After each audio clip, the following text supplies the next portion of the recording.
Hi all, and welcome to the funding conference. I hope you're all doing well. I hope you're all excited to be here and as excited as we are. First thing is first, it would be fantastic if you guys could give me a quick thumbs up. You can see me okay, if you can hear me okay, and just make sure that everything is working. So as a first step, it would be great if you guys could give me a quick yes if everything is working. So to give you a little bit of a breakdown of the next couple of days, as you know, this conference will be taking place between Wednesday and this Friday. So you will have, see that some people are having an issue with the sound. I'm hoping that that will settle down in just a moment. So as you know, the conference will be taking place from Wednesday till Thursday. Till Friday. It will be taking place every single day at the same time, which is from 5 to 10 p.m. UK time. Each day we will have multiple different talks and sessions on various different ways where you can get funding for your short film or feature film. So I'm going to run through a little bit of each of the sessions that will be happening throughout the next couple of days, and then we will dive straight into the first session of today. So today we are going to be starting off with the first session on what makes a film more fundable than other films. What are films that, what elements give a film that fundability, that draw in investors or different funds and so on. We will then move on to an interview session with an executive producer, a financier, and an angel investor. And we will be talking about finding private investment.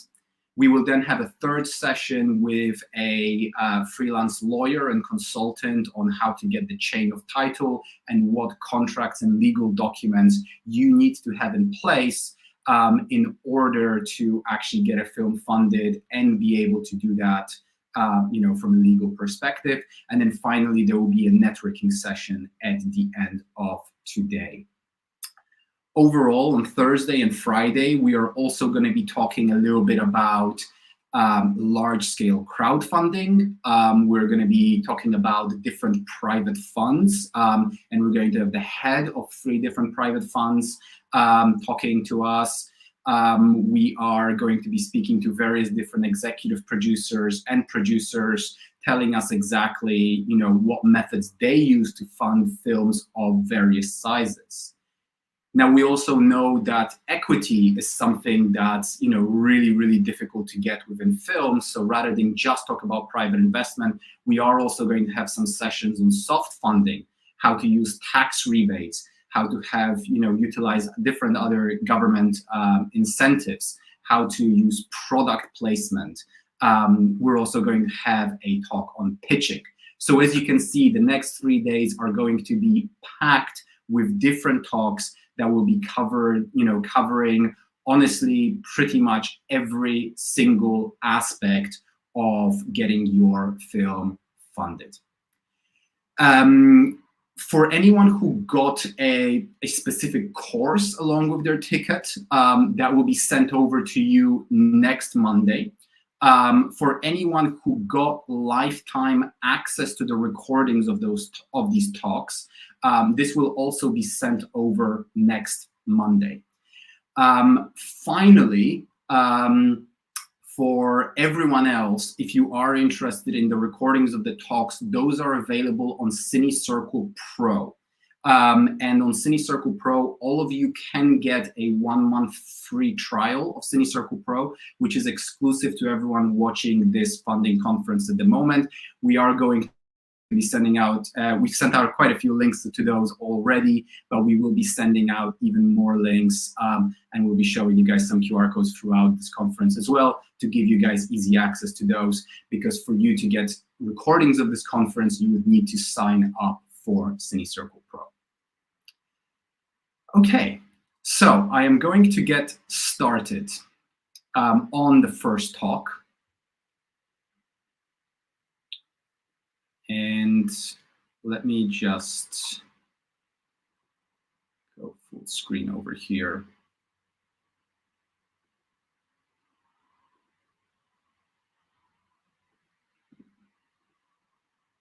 No.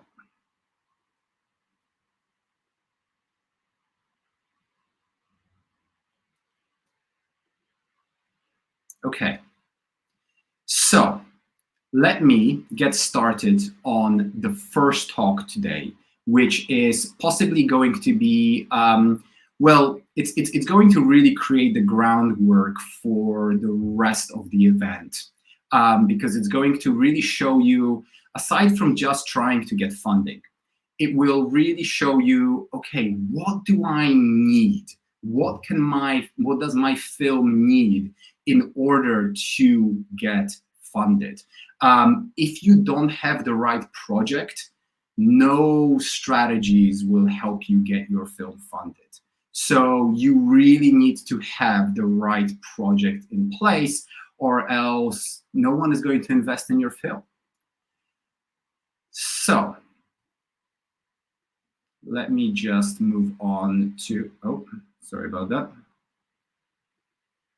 Having a little bit of technical issues over here.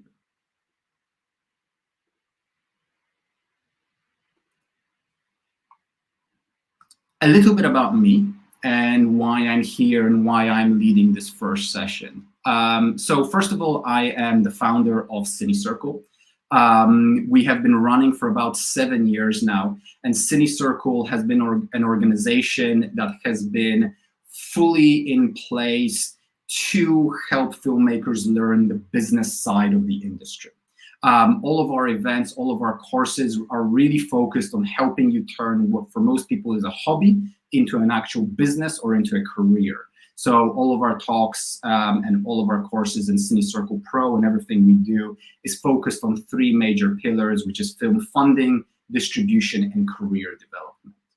And because of this, over the last 6 years or so, I've had the privilege of interviewing some major film producers, filmmakers, financiers, marketing experts. And through those talks, I have gathered the information that I have found to be the most useful, and I have concisely put them into some of these talks. And that's what I'm doing over here today as well. So I'm going to get started with just saying, I'm trying to answer the question of what makes a film more fundable than another film. The key thing to have a think about is, what is the funding that you're after? Because depending on what funding you're trying to get, you might need to have a completely different approach, and a different project might get funded depending on which funding route you're after. So let me give you guys a couple of examples over here.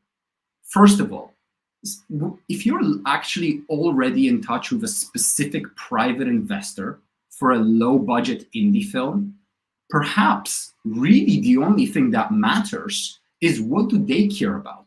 So if that specific private investor is a massive football fan, perhaps that's your angle, and that's really what that film needs to be about. Perhaps you have a private investor who says, I will give you a ton of money, but really what I need is for you to bring on board my daughter as an actress, which happens within the film industry all the time. Well, in that case, you really need to put together a project around that actress. So there are, when you're approaching individual private investors for low budget indie films, where that investor is going to be your main source of money, all you really need to worry about is, what does that investor care about? Do they care about the environment or a certain theme, or again, placing their son or daughter in the film? You might be looking at different grants or government funds. If you're in the UK, you might be looking at, at the BFI funding, for example. In which case, really, you're looking at, what are their criteria? What are they after? Are they after a film that's really going to be covering some sort of socio-political issues? Are you after a film for a grant that, again, wants to really cover some sort of environmental problems? So if you're going after a grant or a government fund, perhaps that's the key, that's the thing that you're after. And a final example over here, perhaps you're going after a private fund, something such as Genera Films, the CineCircle Short Film Fund, or a number of different private funds. 3 different funds will be here on a panel discussion tomorrow discussing specifically what they are after when it comes to funding films. But for them, you really need to understand, as it is a private fund, what is their business model? How does this fund make money? And therefore, what type of projects do they want to fund to make them money? You need to understand that business model for specific private funds. But really, everything that I've mentioned so far is a specific scenario. Because most of the time, you will be looking at private investors, and even most government funds, they care about something. But most funds and private investors care about making money and making a return on their investment, right? That is the key for most filmmakers, is how can we make a return on our investment? And that is going to be the key here today that we are going to be discussing. So the first thing that you need to think about, and you really need to put your business hat on over here, is first of all, what is your total addressable market? So this essentially means if you put all of your audiences together who could be interested in this film, in all the territories that you will target, what is actually the total, addressable market here? What is the total audience? What is the sort of ceiling that you will hit and that any film will hit? And then secondly, a question that all investors will be trying to answer is, how likely is your film to sell to this audience, to this market? So those are 2 questions, first of all, that investors will really care about. And then the next question is, how likely is your film to actually make a profit? And this is something that most filmmakers have not mastered, and this is why most filmmakers are not able to get the funding. Because I hear so many times filmmakers ask, I'm just trying to raise as much money as possible for this film, right? You hear that all the time. And here's the thing. You will need roughly 3 times your budget in your gross sales to break even on your film. So if your film is £100,000, or if your film has a budget of £1 million, you will need to make 3 million in sales just to break even. And by the way, no one's going to be happy with breaking even if they're looking to make a return on their investment, because films take years to make. So you really need to, try and double that for them. And once again, filmmaking is a business. So if you're just trying to raise as much money as possible for your film, you really need to switch your mindset. That's step 1. And really what you should be asking yourself is, how can you make a film for the least amount of money that will sell to a wide audience? You should not be trying to make as much money as raise as much money as humanly possible, because every time you raise more money, unless that money adds significantly more value to your film and helps sell that film, it will just make it harder and harder and harder for you to make a profit.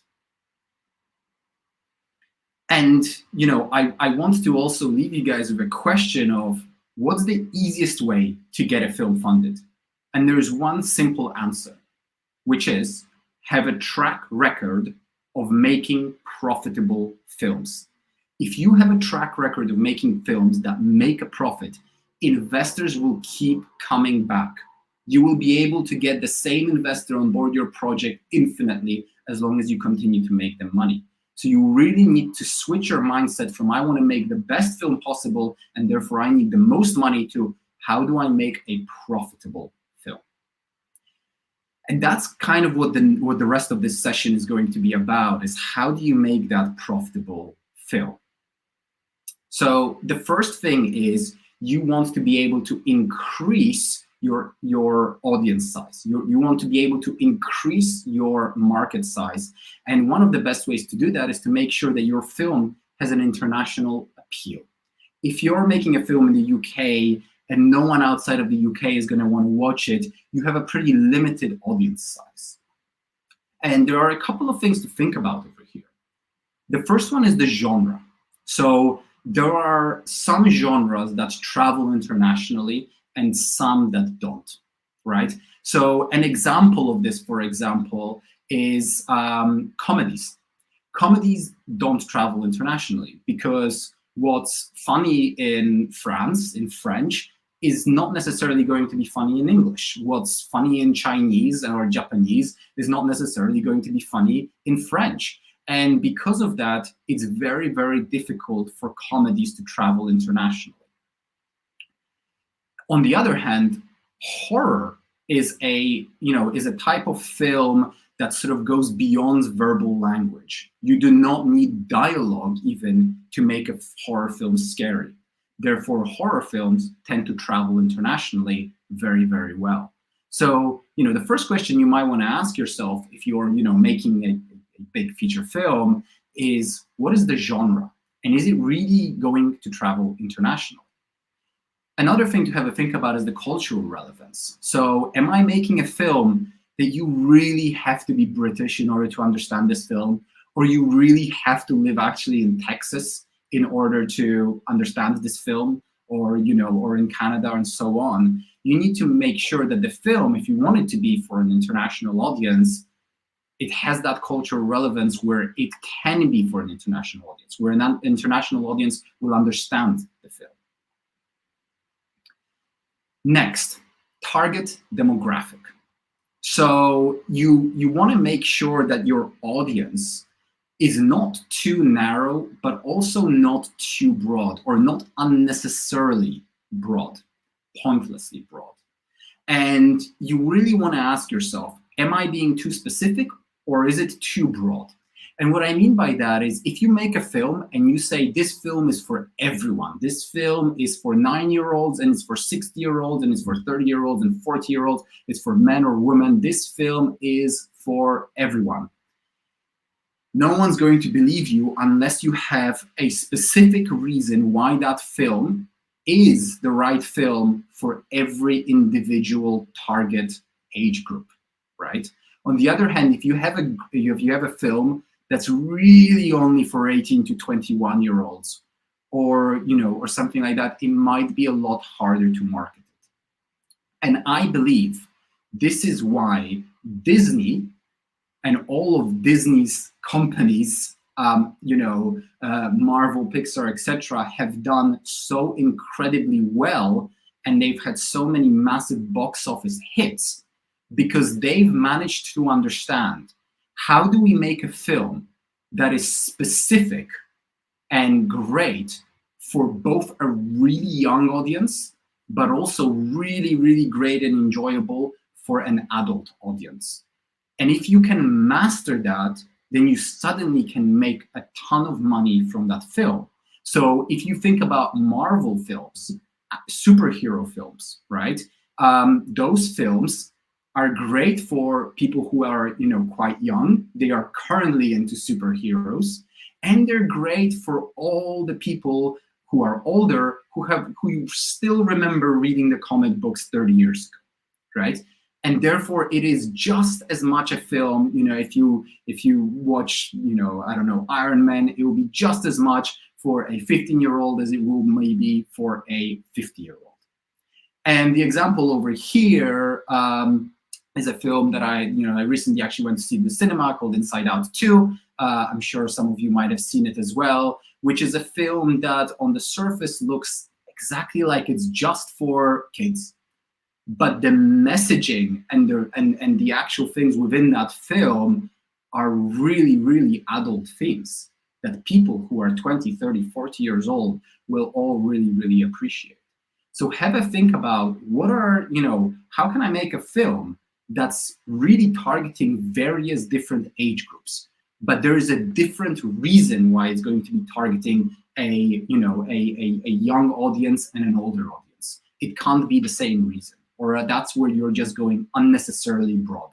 I made a drama and I think everyone will appreciate it. No, but why will a younger audience appreciate it? Because there'll be a different reason to when an older audience will appreciate it. Next, pre-existing audiences. And here we really want a film that feels familiar and that already has some sort of a fan base behind it. And there are many different reasons why that might be the case. So the first and the most obvious is cast. You know, if you have Tom Cruise on your film has a great built-in pre-existing audience because people know Tom Cruise, people love Tom Cruise. You need to ask yourself, though, with cast, will this actor help fund or sell the film? So with the cast, it's not enough to have a great actor. It's not even enough to have an actor that, oh, I know this actor. This actor, I think this is a big actor. It needs to have a wide appeal and ideally an international appeal. So some of the questions to ask yourself are, who will recognize them? And the best thing to do is see what age groups will recognize them. And we're not really talking about the person's name or credits or anything like that, but if you show their face to your grandmother, if you show your face to their face to a 15-year-old kid or a 10-year-old kid or someone in university at the moment, will they recognize who that person is from their face? That's a big thing that you need to understand. Next is the popularity and likability. So you could have a really famous actor that will not get you sales at the moment because they really have a bad reputation, right? So you need to make sure that that person is actually popular and likable at the same time. And then finally, you might want to have a think about their promotional abilities as well. So there could be people who don't necessarily target a massive audience, but what they do is they target they have a very, very cult following, close-knit audience that will literally buy and watch anything that they have. So have a think about what their promotional abilities are on social media and other mediums and how much they can help you promote the film as well. Not just by being in it, but by actively promoting it. You also have a think about the director or production company. With a director, you obviously need for a director to make a difference, you need to have a direct in terms of the marketing of the film. You need to have a director that's really, really in the top 50 directors in the world. Having someone who's just good isn't enough. It's got to be a name that people recognize. And the same with a production company. There are certain things, and especially for production companies, where you are looking at, first of all, their popularity. Second of all, how specific is their audience? So you want to understand, is the audience of that production company, do that production company just make every single type of film? Or is it actually that I'm going to go see a film from this production company, I already know what that film is going to be, because then they'll have a much more sort of built-in audience. So if you're going to see a Marvel film, you already know what that film is going to be. You can see a Pixar film and you already know what that film is going to be. You don't even need to watch the trailer, right? And that, when you have a specific audience for a production company, that tends to help a lot. And then finally, it adds to the credibility of the film as well. So, it definitely helps to get funding if you have a big production company or a director on board, and it definitely helps to get the film funded. Finally, you can also have true stories, right? So you see, there's been a trend over the last couple of years where we've had more and more and more fiction films or films that have been based on true stories. And that's because they already seem familiar. They're stories that we recognize and we are really, really interested in. Wow, how many, how are they going to portray this story? But it already had the original story already has a built-in audience. And you need to ask yourself, in this case, how known is the story? Because the story is only known in a very specific region in the UK, that's the only place where it will make a difference.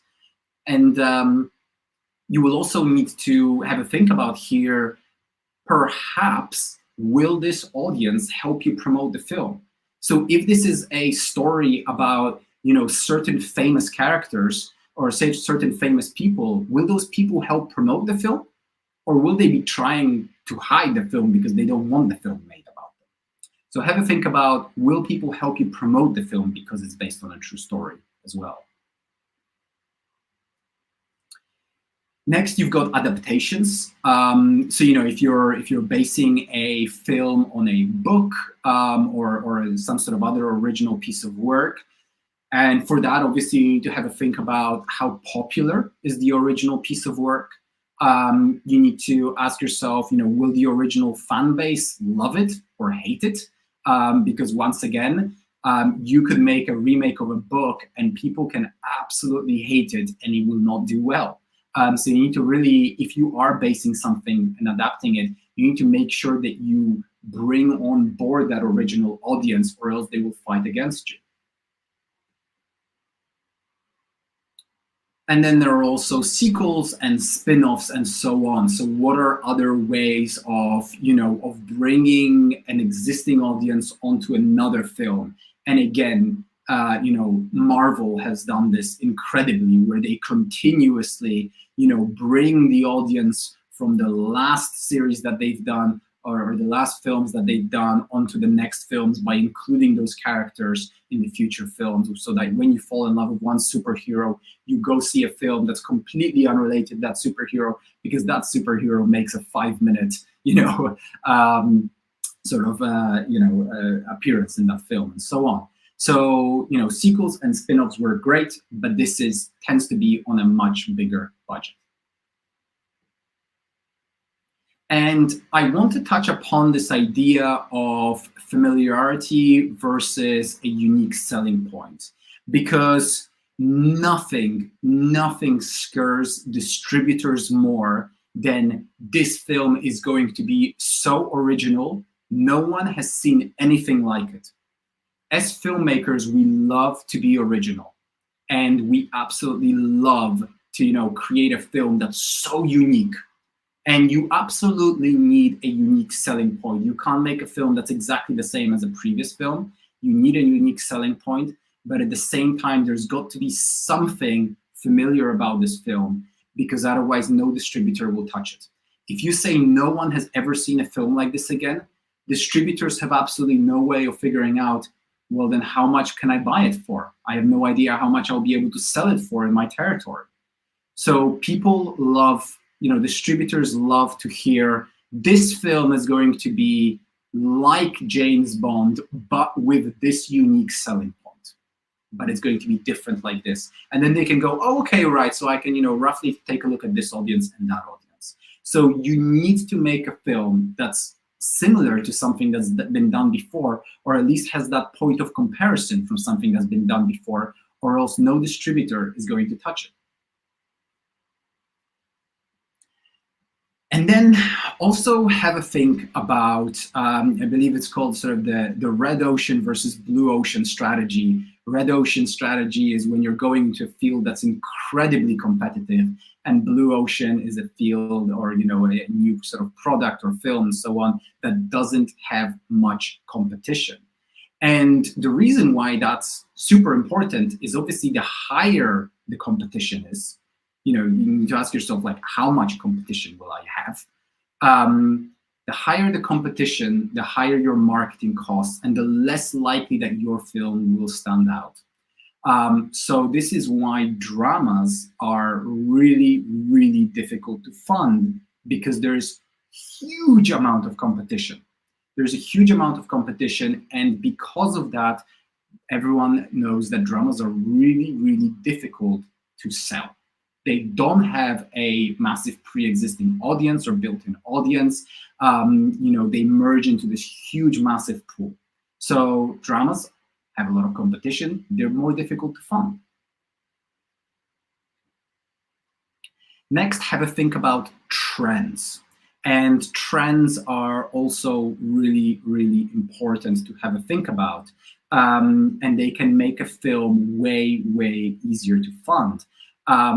So look for what's trending, right? And a couple of things to have a think about here are major festival wins, major, films that are mentioned in major film publications, and really having to think about what else is getting funded. And honestly, I mean, when you suddenly have a documentary film about disabilities that wins Sundance, for the next 6 months, people will be looking for disability docs, right? They will be looking for more documentaries about disabilities because that's what's hot right now. That's what's trending right now. So you need to have a think about, the various different trends that are happening to get an idea of, what else could be getting funded right now, and try and get on that trend as early as possible. Because if you have a script ready 4 months later, it's already too late. And then another thing to have a think about is really you and your team. So this is something that for some people is difficult to accept, because especially for new filmmakers who are making their first film, you simply don't know what you don't know yet. You simply don't know what you don't know. And what I mean by that is, if you have never made a feature film, and if you have never successfully distributed a feature film, if you have never successfully worked with private investors before for films, then there are things that you can attend these talks and you can learn the theory of everything. But until you've done it, you simply want to know how to get it right. And it's a little bit like riding a bicycle. You can read as many books as you want on riding a bicycle, but until you get on that bike and you fall a couple of times, you will not be able to ride that bike. And the first time you get on that bike, you need someone next to you holding the bike and helping you ride it. And this is where most people, they don't have a sort of realistic approach as to how much they know, and they try to do everything themselves. And one of the major pieces of advice that I've heard every single producer, executive producer, and financier that I've spoken to over the last 6 years give is, if you're a beginner filmmaker, get an experienced executive producer on board. You need them. There are executive producers that absolutely help filmmakers get their first feature film funded. You do not need to have, a huge amounts of experience and so on. You might just need a really, really great idea and a film that's marketable. But to actually get the investment and actually make the film and distribute the film and make it profitable, you might need, or you absolutely will if you're new, an experienced executive producer. And this is something that a lot of people think, I can do this myself. And you might be able to make the film, but it's the funding and the distribution and the business side that you do need hands-on experience with in order to get this done right. And this is what nearly every single private investor is going to be thinking about, which is the first thing: how likely are you actually to complete the film? How likely are you, to deliver the film? Because that's something that that's also quite a major thing to have a think about, and that's where experienced executive producers come into play. So have a think about your past films, your past experience, and how professional is your team. That's obviously something that is incredibly important. And then the final part over here is your marketing plan. So you, once again, have to think about it. And this is something that we will be discussing throughout, the next 3 days, is, putting together the right plan in place. But what is your marketing plan? And the marketing plan is not to get, just, okay, I just get the film sold, but to get the film to profitability. And once again, to get that in place, you will most likely need to, yeah, to have a think about, bringing on board an experienced executive producer if you don't have one already. So how likely are you to successfully sell and distribute that film? To answer that question, you might want to look at sales projections, right? That's one of the first things. You might want to get sales projections from sales agents. So based on, those are based on multiple different factors, including, the genre, the international appeal, the actors that you've got on board, the sort of top of the line crew that you've got on board, and so on. They'll be putting together sales projections for you in various different territories. So you definitely need those in place. You then, want to have a look at, do you have any interest from sales agents or distributors? Do you have a sales agent that's already willing to commit to your project? Do you have a distributor? Do you have a pre-sale deal in place, for example? If you do, they're very, very difficult to get at the moment. But if you do, that can majorly help you, get an investor on board. And then finally, in that marketing plan, you also need to understand, investors will be looking at, do you understand your audience? And do you understand how to reach your audience? So do you actually understand how to make a film that your audience, will really, really resonate with, and that they will really want to come and watch? And will you be able to show them that film? Will you be able to sell that film to the right distributors who will have the right marketing in place, and so on? And at this point, I do want to take some questions. This introductory first session was a quick session to get you really thinking about what makes a film fundable. Absolutely crucial, once again, to have that, these basic knowledge in place, because most filmmakers, they have a script. They think they can bring that script to life, and they sort of go full throttle on that because they love the script. But actually, the reason why you're not getting any funding might not be because of the fact that that you can't get investors, or the economy at the moment, and so on. It might just be that you've got the wrong project, and you've got a project that doesn't have enough international appeal, and it might be that you've got a project that's actually, the budget is going to be way too big for what you can sell it for. So the key thing over here is, how do you get a project that's going to be profitable?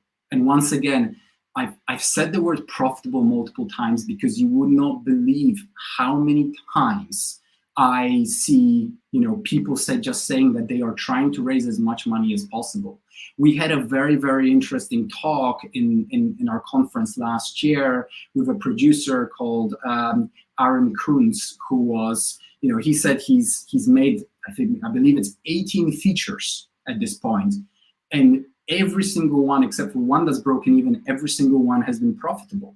And he says the way that he's done that is he's really created a film, a way of knowing how much his film is going to sell. He's put together a framework, and because of that, he regularly turns down investments. He regularly turns down investments because he believes that actually that will hurt all the other investors. That if he raises 2.5 million rather than 2, he will not be able to make that money back. And because of that, it's going to be impossible for him to make a profit. And so far, he has made a profit to all of his investors. And because of that, his investors keep coming back, and he's able to find more and more funding. So try and ask yourself, how can I make a film that's profitable? And if you're making your first feature film, that's probably one of the most important things to have a think about, is how do I make a film that's actually going to be profitable? Okay, I'm going to get to a couple of questions over here, and then we are going to have a very short break before we move on to the next session. Okay, so just reading through the comments over here.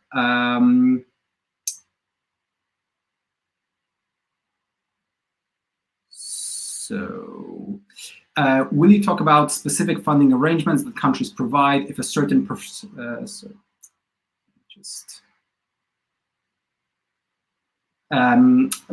that a country provides for a movie gets shot there, and which grants can be combined with those? So we are going to have a specific talk on Friday with two executive producers who specialize specifically in this.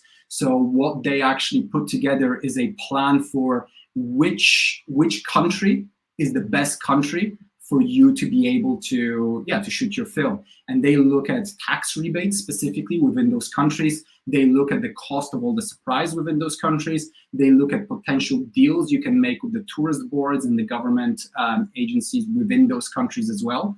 And they'll also talk a little bit about product placement and sort of private product placement within those countries as well. But yes, we will absolutely be talking about the different tax credits in different countries. At an early stage, are sales projections still possible? Is there anything more specific in seeking funding for a first funding film? So it depends, right? If you only have a script, it'll be very difficult to get a sales projection from that. You need to start putting together a whole package, right? You need to have some cast attached. You need to have some, a director, producer attached, and so on. Based on just a script, it might be very, very difficult to get projections, sales projections that mean anything, that aren't just, well, this is the genre of your film and the length of your film, and really based on that, we can put together sales projections, but that's not really going to be accurate or help. So you do need to have a think about putting together an entire package in place in order to be able to put those to have sales projections that make sense. Would you say that 9.2 million is still indie this day and age? I mean, honestly, I think whether it's an indie film or not, it's not just based on the budget, right? So, and at the end of the day, you need to think about, what an independent film really is versus a studio film, right? So there are some films that, end up being bought or remade by studios, which don't necessarily have huge amounts of budgets. But essentially, in most cases, when you do get to a studio type film, your budgets will be way higher than 9 million.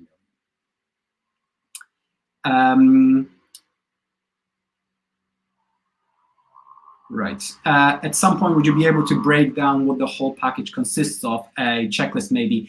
Indeed. So we are, again, with all the interviews that we will be, doing over the next 3 days, we're going to be breaking down exactly that. So what are the different, what are the different things that come into play over here, aside from just cast, crew, etc., that make a film easier to fund? So that's something that we will be discussing throughout the next 3 days. Okay, fantastic, guys. We are going to take a quick 5-minute break now, and then we are going to be back with the next talk, which is going to be with Hugh Allen. We'll be discussing finding private investment specifically for your indie films. Okay, and just while we're taking that quick break, I do want to remind everyone that you all get a 1-month free membership to CineCircle Pro. So you can just scan this QR code and claim that there. There will be automatically a 30-day free trial, which is not available on our main website. And as I mentioned, the recordings of this talk, if you didn't get a lifetime recording access when you were registering for this, these recordings will be available for a limited amount of time here on CineCircle Pro. So if you again miss any of the other days, you'll be able to watch it there. So I would recommend you guys sign up for that, and we will be back in just a little over 5 minutes time for the next talk. So I hope that you guys enjoyed this, and we will be back soon.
Okay, guys, hello. We're back. I hope you had a nice quick break. And now we're going to be getting on with the next talk. So for starters, I do also want to mention some people, mentioned, oh, is it going to get more advanced in certain areas and so on. I just want to kind of elaborate again that, there are a variety of various different talks over the next 3 days.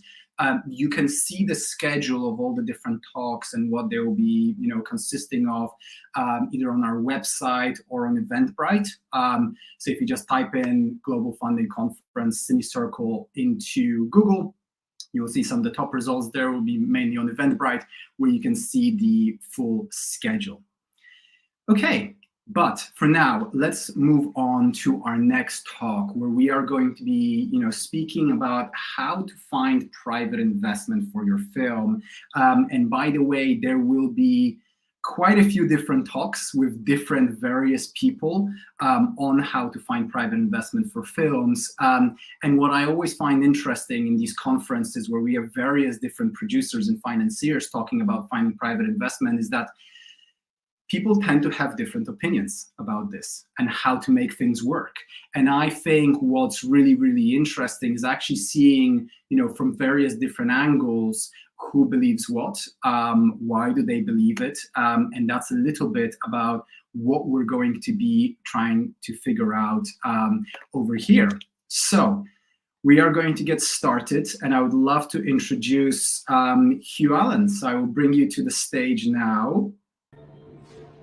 Hello, everyone. I'm just want to say, ZB, I'm so glad that you said everyone's got a different opinion on it, because that made me go, oh, thank God, I'm not talking with a complete authority, because there is no rhyme or reason as to how it works. You've just got to hustle your way through it. But I'm very interesting and useful piece of context there. Thank you for that. Yeah, oh, absolutely. So it would be great if you could start off by maybe introducing yourself, letting us know a little bit about, your previous experience, what you're currently working on, and how you got to where you are now. Absolutely. So my name's Hugh, if it isn't abundantly clear from what's written in front of you, and I have been working in this, basically in the media and entertainment business for my entire adult life. What's that? About 12 professional years. I'm not going to give you my age away.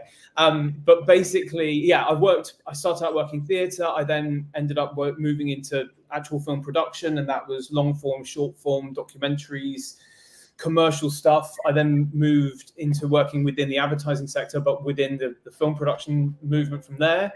I then went actually back to study. I got an MBA from Oxford 2 years ago, and since then I've been working professionally, basically as an exec producer stroke financier, and I also consult, working with people who are looking to get funding for their projects, and they are wide and varied, and no two are the same, which is great. So yeah, and I've had the benefit of seeing how almost most facets anyway of how things are put together, and how certain things are sort of made, and how there's a lot of cross-disciplinary kind of action going on within that, and how you can kind of learn from one another. And the thing that I've really taken away is there, as I've said before, there is absolutely no rule book whatsoever. It is very, very circumstantial, and there's a lot of environmental factors as to how things kind of come together. And it's just about how you can be as wily as possible to kind of figure those sorts of things out, which obviously within the confines of the law, let me put it that way, but still. Yes, that's me. Yeah, that's definitely great. And I think what is always really interesting is, the sort of, like you said, there is no specific rule book. But I think what's always great is to hear, stories of how it was done before, so that you can see whether that's applicable to your specific project. And I mean, before we go into this, let me ask you this: why did you move into specifically this? Because now you're focusing on financing sort of specifically creative projects and films. What made you want to make the move to do that? Well, it's quite ironic actually when I think about it, that the reason that I moved into that is because it is actually probably the most I can't think of a better word than cogent, but it's the most sort of cogent part of the business side of show business, as they say, is that there are the fundamental underpinnings that most people can kind of understand about it. Do you know what I mean? There's the creative process, which obviously, as we know, involves a bit of, as my friend would say, potion making and alchemy, where, it's sort of the product comes together in a specific way, but actually, how can you relate it to people? And then I realized that my real skill was essentially is establishing what the business elements of the creative endeavor were, and how that is, how you can kind of utilize that in many different regards, because every film and every product, every project, whatever, has that, should, and we'll come on to that later, have that fundamental, I'll call it a business underpinning. It is somehow a sort of commercial enterprise, to whatever scale we don't know, and whether that pays off in the first round or in the 10th, it's still got to be there. And I think that is the best way to approach things, because look, at the end of the day, no one really knows whether something's going to hit or not. There have to be so many different factors that might make it work, and obviously quite a lot of luck a lot of times. But I think if you can strategize in a way that has some form of cogent business underpinning, it makes it a far more communicable, I think that's the right word, concept to people. And I think that's a really great way of getting people to buy into it. If you fundamentally, if you're asking people, let's be frank, if you're asking people for money and you can't give to them any form of rationality as to why it works as a business, apart from like, well, I think it will be great, or like, I want to change the cultural landscape of this country, most people who've got money probably aren't going to listen in that way. But I think if you pitch it in a different way, they can get it a bit more. Do you know what I mean? I guess there's a finessing element to it. But I think for me, it was the bit that I understood the best. You've got to play to your strengths. But I came to it because I realized that that's where the majority of progress is made, right? Yeah, absolutely. And let me start off with, with a pretty basic question. And the question is, why do people invest in films? And I guess the context over here is that films are a notoriously bad investment. When you look at it statistically speaking, you will be way better off putting your money in just about anything else than films. So, I found that every single time I spoke to producers who have found private investors, there was always some other reason or some other underlying reason. And I'm just wondering, in your experience of speaking with private investors, what are some of the reasons why they take on this really risky investment? I could literally talk about that question for an hour, because it will just go and go and go. I think really the thing that I've understood is, why do people, I think the term invest is the right word, but actually if we look at it as an investment, no financial advisor would ever call investment in any form of media or entertainment they never recommend it as an investment. You're never going to get a financial advisor being like, chuck all your money into indie films rather than putting it into bonds. So I think that as an investment vehicle, you could never convince someone it's a good investment vehicle. So I suppose and I know this sounds like I'm being a semantic pedant, but fundamentally, you're not just necessarily investing in it as this is a good financial return. There's always two, as I see it. And I think I have to give credit to my dad for this, because he was the one who came up with this analogy. But there's two things. There's return on investment, obviously the ROI, or there's ROE, which is return on ego. And now that sounds cynical, but fundamentally people will put money into things not necessarily expecting to have a material fiduciary return, but it has a return in other ways. So my dad likened it, and I hate him for this because it's so much better than anything I could come up with. He likened it to owning a racehorse or investing in a racehorse, right? You get to go to the paddock. If it wins, you get to go and have your photo taken with it, and you might make some money, but there is an experiential experience in the investment element. Now, look, that doesn't necessarily mean like, oh, if you give me 50 grand, you'll be able to come on set and you can shake someone's hand. That's not going to be enough. But the fundamental element is it sits somewhere between you're funding something that is going to have a tangible outcome, and it might have a future or lead to this or whatever. And there's also a financial element. Like, what people don't want is to think that you're in a situation where you're essentially utilizing. Oh no, not utilizing. You are sort of funding their creative vision, and you know what I mean. Like, actually, realistically, that is fugazi. That's completely intangible, and actually, it's a bit ego-led. I think really what the reason, well, one, the reason they get involved is literally so specific to each individual. I think what people understand though is that actually more often than not, especially when you're in an early position, is they're not really specifically funding or investing in the project, although that is the only vehicle that you are presenting to them, is that they're sort of investing in you. And I think it depends, obviously, the scale of the person that you're talking, how rich the person basically is that you're talking to. And of course, actually the exposure that they'd have as an investment, how much money you're asking for them by comparison to the rest of the budget. But really, it's that, okay, fine, they'll back you because they'd be like, well, if it's not this one, it might be another. The venture capital industry is full of this, is that they're investing in you, they're not, or the business owner or whatever, they're not necessarily investing in the specific business, or that's part of it anyway. And they go, well, you know what, if it's not this one, they've got a good one in them, or they're going to grow to be able to do that. And I think that that's where the lines blur between actual investment in the product and the backing of you as an individual, which is a very, very, I know we don't have to tell you this, I'm sure you all know, that's a very, very fragile relationship to cultivate, but it can be extremely, extremely valuable. And I think that because what it does is it does one thing, is that, it makes difficult conversations easier to have if they back you, but also it means that they're partners in some way. Do you know what I mean? Mm-hmm. Yeah. Not just in the actual physical production of the show, of the film, whatever, but of yours rolling forward. And actually, your aim really is not just essentially to get the film made and for it to be a success for you in your creative endeavors, but fundamentally, I think in there you're bringing them along for the ride as well. You're presenting something to them like, I would like, you would like, we would like, whatever. I'd like you to be involved for more reasons than just I can't do it without your cash. Do you know what I mean?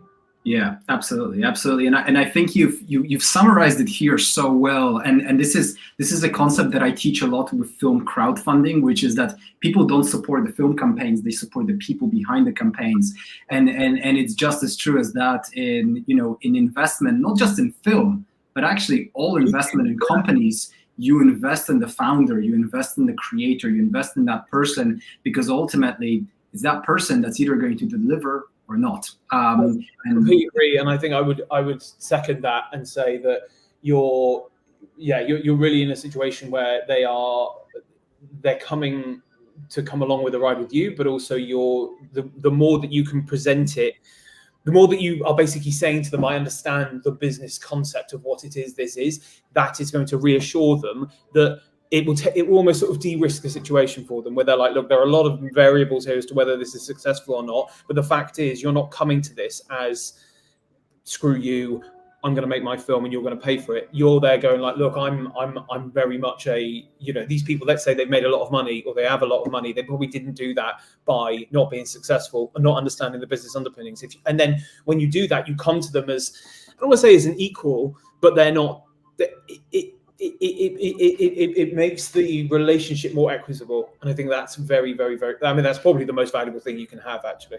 Yeah, and throughout this talk today, I definitely want to answer some major questions, which is, how do you find your private investors? How do you bring them on board and so on? But before you get to that, I want to get to some specific examples over here, just so for everyone in the audience who has never found a private investor before, they can really visualize this. Examples that I've heard, for example, are there was a film producer here in the UK who was making a film, and quite literally she got a private investor to give her 50K. And she couldn't quite figure out throughout the process what he really wanted. And then she eventually figured out, you just want to learn exactly what filmmaking is, because he was thinking of becoming a filmmaker in the future. And he just wanted to be a part of the whole process and learn it. Another one, which is very, very common, is, I have a daughter who wants to be an actress, right? I will invest in your film and so on. I'm just wondering if you can give some specific examples of film private investors that you've spoken to and what their specific reasons were why they were interested in that, again, outside of sort of return on investment. I think there's so many. I would say it's interesting. Funny. This didn't happen to me, but it happened to a friend of mine who's a film producer. and he was at a family gathering. And I mean, when I say family gathering, like 60 people, we're talking like you're barely related. And he was talking to someone. He was struggling to raise, I think it might have been the last 50 grand of the film. And he was just talking to someone there who wasn't related to the family or whatever about what he did. And he was like, look, I'm in the process of finding the last 50 grand, but we're really close. And I'm not joking. There were people who also weren't related really, were not eavesdropping, but they were in the room as this was happening. And then they basically came over him, started discussing it with him. And he left 2 hours later with 50 grand in checks. Now, that basically happened. One, there's a couple of things there. One, people love to hear he wasn't begging, he wasn't asking anyone. He was talking about the fundamental underpinnings of it. And I think what really comes through with that is like it's your business, it's your passion, it's your desire to do what you're doing, but also that he wasn't asking for it. And there's that old adage, if you ask for advice, you get money. And if you ask for money, you get advice. I love that because it's almost universally true. But what ends up happening as well is when someone else wants to get involved, it's that, have you ever heard that economic theory about fear and greed? All businesses or all financial decisions or economic decisions are often based off that. It's either fear of missing out or over greed and making too much. And that was a really interesting thing, is that it wasn't just one, it was that they all sort of G'd each other up to go, yeah, go on, and we'll all get involved. And that was absolutely crazy. I appreciate that isn't necessarily a specific reason, but it's a very good example of how things can just happen through being very in fact, basically just talking about it and transparently with having no agenda. That's a really, really big deal. I mean, other people want to get involved or at least kind of finding these people as well. I have been quite fortunate where the alumni network from where I did my MBA is very expansive and quite unique, and they are looking to kind of help people out or at least sort of give people advice. But I mean, a big reason why people want to get involved often is because they love this. I think I've used about 40 platitudes so far, and I'm going to be using a lot more. They love, as they say, the smell of the grease paint. It's that voyage of discovery of like, well, look, I could put whatever you're looking for. Let's say it's 50 grand, and that's not a lot of money to them. Is that actually they're like, well, do you know what? It's actually quite a good thing to do, and I might do this, and I can learn a bit of that, and actually it can turn into, there's a lot of weird, irrational rationales as to why someone would sort of get involved. But what I will try to impress upon you all so much is that it requires a deft hand. Sometimes there's a classic thing where you'll get people to agree to it and then they'll bloody ghost you for a month. That happens all the time, but then they eventually do come through. So sometimes you have to manage it. But I think what it is that the real pull, and I appreciate I'm digressing from the question here, but humor me, is that when you can talk with, I have to find myself sometimes to stop myself because I'm like, I'm talking about this project and it sounds like I'm selling it, but I'm not. I just sort of believe in it so much, and people really gravitate towards that. So I think often what you can do is if you get in the room with them, whoever they are, more often than not, you will, if you're relatively perceptive, you can work out what their angle is, because fundamentally if they didn't want to be there, they wouldn't. And so what are they looking for? Now, don't ask them that because they probably don't know, but there is a reason that they are intrigued. And I don't think their intrigue is to get a free lecture. Do you know what I mean? Yeah, I think there's two things that you said that again really resonate and echo some of the things that I've heard multiple times before. One is that you ask for advice, you get money. Every time I ask people how, if you're trying to find your first private investor and you've stalked someone on LinkedIn or you found someone at a networking event, what do you do? And everyone said the same thing, which is ask for advice. Because also there is nothing that scares people more than someone who thinks they know everything, but they really don't, right? Yeah, it is so much better to be like, I don't know this, but I'm going to figure it out, or I'm going to hire someone who will. That is so much more calming. So that's definitely something that's resonated in the past. Yeah. To go to also to within the finding of investors and that sort of, how do they exist? What I would say is they don't wear a sign. That's the first thing. But they are basically all around you. Your say investors, they're in your circle. They're your peers. Obviously, it depends on how much money you need. But fundamentally, if they aren't specifically like your friends are going to go and give you money to make your film, there is a second, this is your circle. There's a second tier to them that may lead to this, may lead to this, may lead to this. And that is the thing that I find really fascinating, is that there are people, and I've had people convert to invest in things that I've done, who have just been on the journey with me of getting something off the ground and making it work. And that takes a long time. They're my friends. I've been talking to them for 9 months, and then it finally comes to the point where I'm like, look, here's this relatively cogent business proposition for what it is. What do you think of it? And it purely in the sense of like, does this make sense to you? I.e., is my deck shit or not? Does it resonate? More often than not, they do it, and then they want to find out more. And then if it's good, or if it's something that has some sort of cogent thread throughout it, they probably want to get involved at the end. And if they don't, you can pretty much know why. Do you know what I mean? And you can amend it that way and work it that way. Yeah, which is interesting, because then you either get money, or you get to learn how you can possibly better get money in the future. And I agree. And I think if you have the attitude, which I know sounds so ethereal, but it is genuinely only upside. Like, I've got a ton of people. I have a list as long as my arm of different people who I think at some point might convert in the future, or they might be people who are worth talking to move to this and this and this. Great example. I was funding it's not a film, but it's a theatre show last year, and I spoke to a guy called Giles Clark, who started Safe Store and Majestic, and I was just talking to him because I was like, well, to be in the room with the guy is great because he knows a lot about business. And it turns out that he's like best mates with Andrew Lloyd Webber, and I was like, oh my god! And then that led to a lot of different people, and that was purely just through a conversation, because you don't know, and if you're, like I say, if you're going to them for a conversation about what it is, it will, broadly speaking, if you've got a relatively half decent proposition, or you yourself a relatively half decent proposition, it will lead to something. And I think you have to and if you have this sort of attitude of like, it is only upside, and every conversation you have is a gift. Oh my god, I am turning into a YouTube influencer. But if you do have that kind of thing where you're like, look, whatever happens, it's no downside. Obviously, if you're like, fuck, we start production in 2 weeks and I've got to raise £1 million, different story.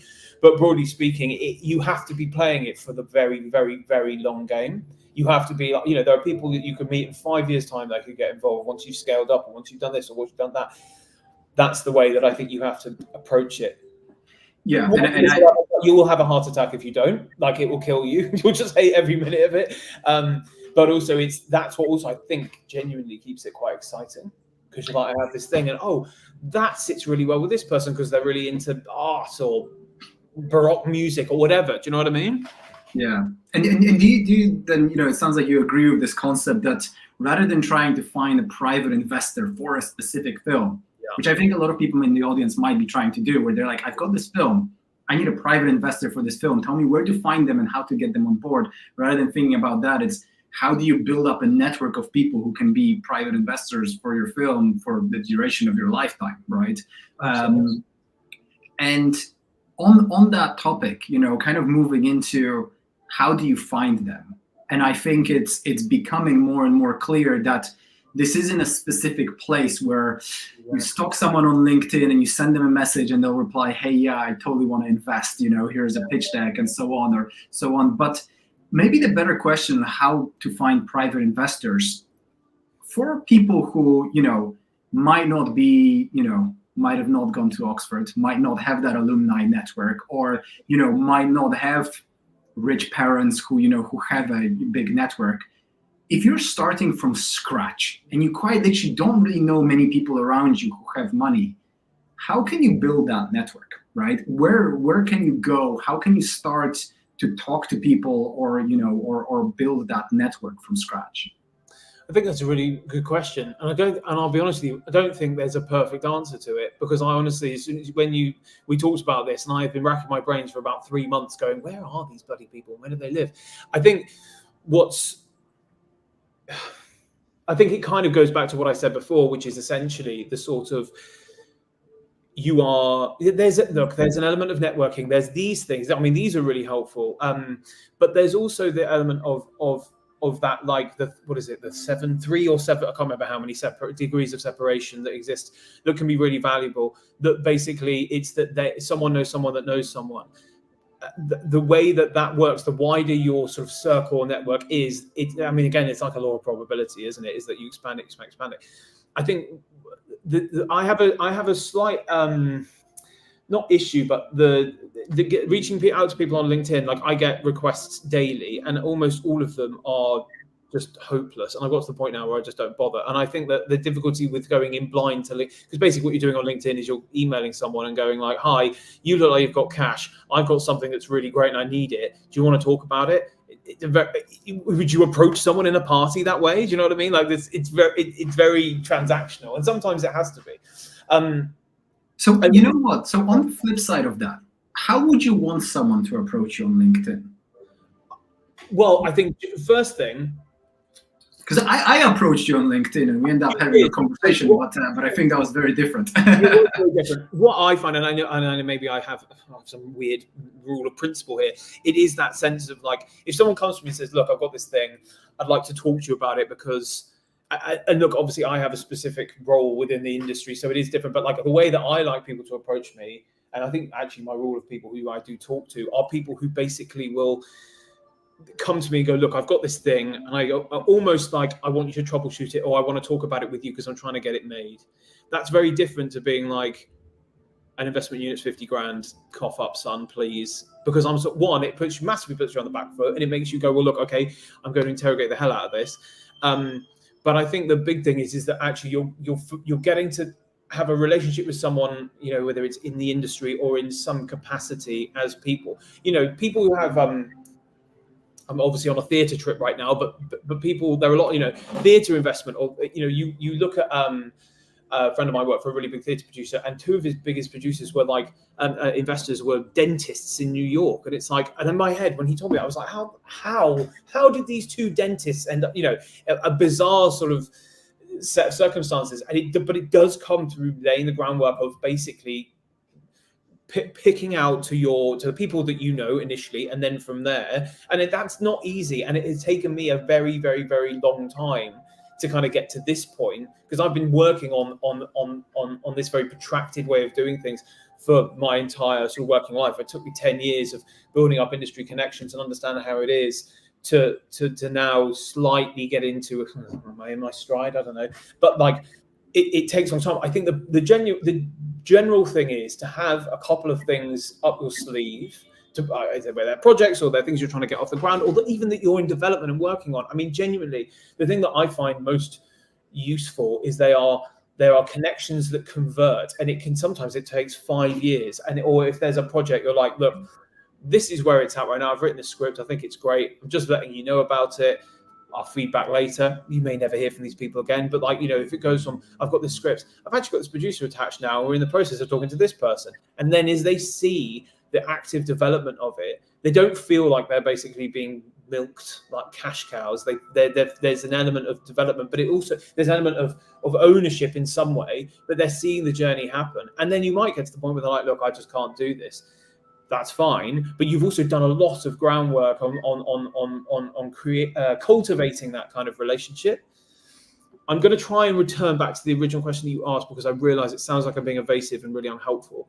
I think that really the way to find people who might invest, I think a good option is to keep the investment units quite low, where it's money that basically people don't necessarily mind using. Like 5 grand, don't get me wrong, 5 grand is not, if you took 5 grand off me, I'd be very upset. But a lot of the time, if you were to say as an investment, 5 grand is probably the minimum anyone would put in anything as an investment, or 2.5. But realistically, like, that's not big. That's not life-changing money, and that's not, "Oh, my children aren't going to go to college now" money. Do you know what I mean? So I think the best way to do it is to kind of essentially farm it out to different people. And I genuinely believe if you are a half affable person, it will lead to certain things. It will lead to conversations if you're working with a friend of yours, makes you to other people, or maybe, and you do that 20 different times with different people, it develops into a thing. And a lot of the time, you're going to be working on that for free. You know, it's going to take a long time, but you'll be able to establish a real hardcore thing for the future.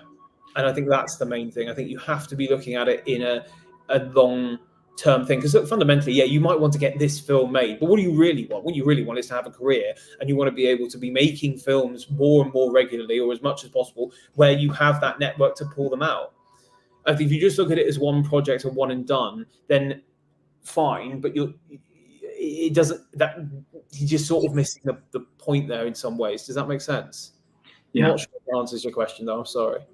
No, it doesn't. I think investors are also looking for something that they can come back to. They want you to make more films, because actually, if you tell them I'm just making this one film and then I don't know what's next and I'm done, you actually don't have a huge incentive to make that film profitable. You're not investing in anything other than this one thing, and then what the person turns into a puff of smoke. Yeah, absolutely. Yeah, so you want to make sure that you tell them you're in this for the long game. You don't want to work with them on this one project, but on many, many projects in the future. I agree. Yeah. Sorry, go on. No, I was just going to say, I think that's absolutely right, and I think it's about. I think another thing that's really, really important is it's about how you can fit this project into your slate, but also into your strategy of how you're planning on growing, right? So a lot of people will go, look, a friend of mine, a guy called Ben Turnbull, and he did. I mean, it was actually crazy in the late. Well, about 7 or 8 years ago, he ended up saying, look, I'm going to do, which is the classic thing. I'm going to start on shorts. I'm going to get very good at that. I'm going to try and get them to a scalable point, and then I'm going to do my first feature. Christ, I'm sure everyone here has had the same thought. But what was really interesting is he ended up doing a film, it was a while back, might have been 10 years ago, called Candy Floss, short film. And the lead in it was, it turns out to be Barry Keoghan, or however you say his second name, who's now one of the most bloody famous actor in the country. And he was, and then what does that look like in the future? Like how does that get utilized? If you can talk about that level of involvement, but investment in the sense of like, it's not just, like, fine, you might get involved in this and it may not have much impact in any way, but actually as we go, there's a you grow together in that sense. Do you know what I mean? Yeah. Have you seen, because I'm still trying to get to certain specifics or certain strategies of how you can potentially start to build relationships with high net worth individuals. So to be honest, one is go to Oxford, right? Like, hell, that's a strategy, right? Go to places where people tend to be quite successful. I mean, one that comes to mind for me, because again, I teach crowdfunding, is I've seen so many times people make short films where they get what are called super backers on Kickstarter and Indiegogo, which is high net worth individuals who, there's one person who's on Kickstarter backed over 5,000 different Kickstarter projects, not just films, but everything else. They're serial backers. And I've had this on my short where people, they give a relatively small amount, I mean, maybe 500, maybe £1,000, right? But then you start to build a relationship, you invite them on set, and then you keep talking to them, you make the short a success. And then when you've got a feature, you've got this one contact in your book where they know you, they've worked with you on that project. So that's just one specific strategy that I found, which can work quite well. Well, there's a really interesting point on that, is that Damien Chazelle did, Whiplash started off as a short, and J.K. Simmons was in the short.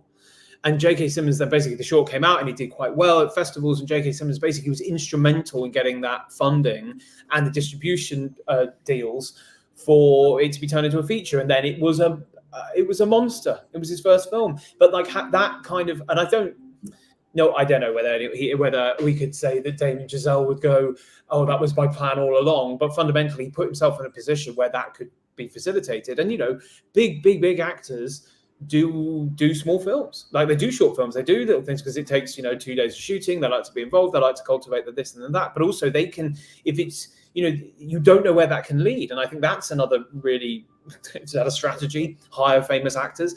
I mean, it's a strategy for everything, isn't it? But broadly speaking, like that is a serendipitous thing. And I think by putting yourself out there in that situation and trying to almost utilize it as well as you can, that will lead to other things, and that will build it up. Of course, Whiplash is a unique thing because the short was fantastic, the film was fantastic as well. But broadly speaking, the principle still stands. Like that's how you can arrange certain things to go. And obviously, once you get one, you can normally get another, because it's all about that sort of cart before the horse kind of attitude. But to go back to your point on the like individual funders, that's absolutely right. And I think obviously that and again, it goes even further back to what we were saying about what do people who invest, what is it that they're actually looking to do? Like, this investor that you were talking about puts 500 quid, a grand or whatever into 50 different sets. And then he's on set for 50 different projects. If that's the case, that's him getting his reputation out there. He or she, I'm not quite sure who it was, but like gets their name out into, and their doors open for them, or they get into separate different rooms. And there's a facilitatory element to it too, I think. And I think the crowdfunding thing is a really, really great, again, it depends on how much money you're looking for. But I think as well, the power of the network and the connection from, one person and they connect you to a second and then a third who would be a total stranger prior to that. That is really if you are starting totally from scratch, that I think is the best way to do it.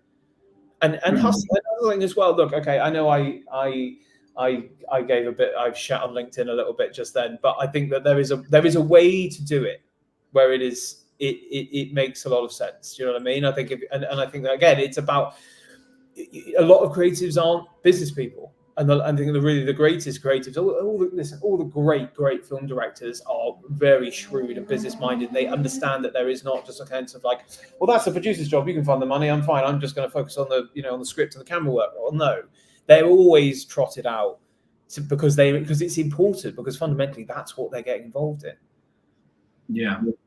Yeah, definitely. I mean, I think that definitely really resonates. And I wonder, I'm going to move on to some of the other subjects in a second, but once again, just kind of on the specific point of strategies of finding, people who have money. I mean, have you found in your experience let's take London for an example, right? Are you based in London? I am indeed. I'm in Trafalgar Square as we speak.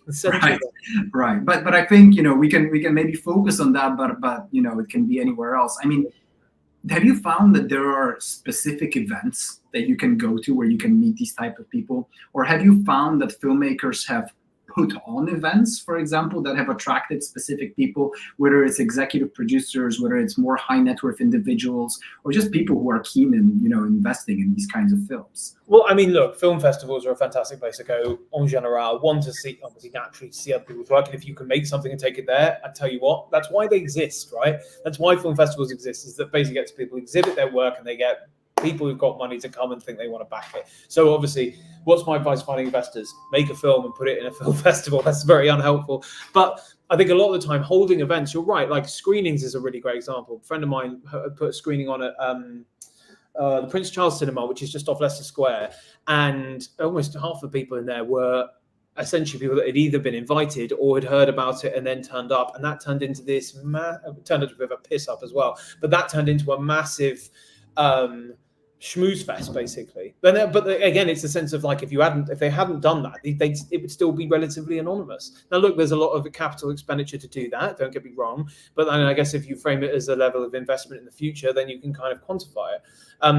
But you're right. I think putting on it, it's a complicated thing because essentially you kind of have to have both before you can start. You have to know these people are, put something on for them. If you just put on a festival or an event or something that you hope people turn up to and they don't, well, okay, fine. But there is it's an element of like the first time you do anything, it probably isn't going to be very, it's going to be the slowest it's ever been, right?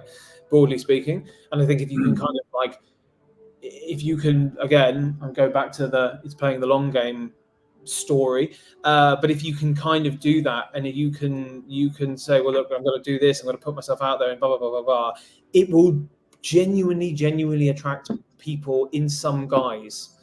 I'm not going to talk about the law of attraction because I've already said enough making me an influencer, but you know what I'm saying. I think that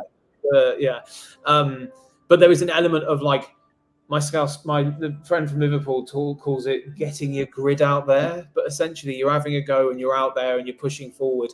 That begets more and more intrigue and interest. And of course, you want to back it up with the right project. But I think, often you can go. The problem is you can often go to, I know a lot of networking events where basically it's everyone there is looking for someone who's not you because they're looking for other people for money, and it's only people there who are searching and no one's giving. But either way, it's a night, it's an evening of your time. I think really you've really got to do as much as you can. Actually, really, it's actually a case of like it is the law of probability. It's the law of probability, right? The more you do, the more likely it is to happen. Yeah, absolutely. No, I totally agree with that. And so, let's talk a little bit about, say you go to festivals, say you go to those networking events. What is the best way to approach, to find people there who do have money, and what is the best way to actually approach them? Well, firstly, I don't know whether you know who these people are from the upfront, but let's assume that you don't. You're going to go there and you're going to talk to people and you're going to rattle around. I think the best thing is to try and meet as many people as possible, not in a transactionary way, not in a sense of like, oh, what do you do? Oh, I do this. It's actually you're there like, look, I'm here to be a part of this event for whatever reason. I think people appreciate the lack of transparency in your endeavor, right? If you're there like, well, look, I'm actually looking to get my film fund, blah, blah, blah, blah. I think it's much easier and it's much better to be casual in the sense of like, well, I do this and I make films. And what do you do? Oh, I love that. If you can really actually get into talk to people on a base human level is really, really, really beneficial. When you can talk to them and be like, oh, I've never invested in anything. Have you invested in stuff? Oh yeah, I've done it a little bit, but I'm not sure. Oh, why is that?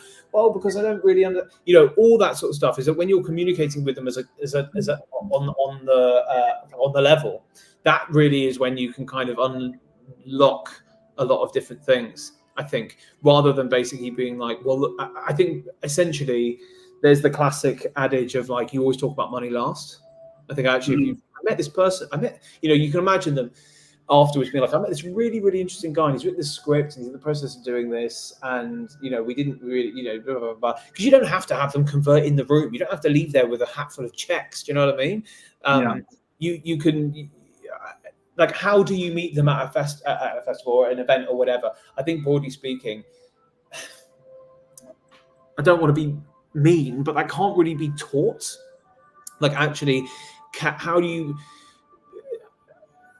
Yeah, like it's like if you would, it's the same as like giving advice on dating, right? Like, how do you meet these people? How do you talk to this? You just go out and you just do it. And sometimes you're going to get it wrong, and sometimes you're going to get it right, and it rolls. And the more you do it, the better you're going to get at it, and the better you're going to be at spotting different people.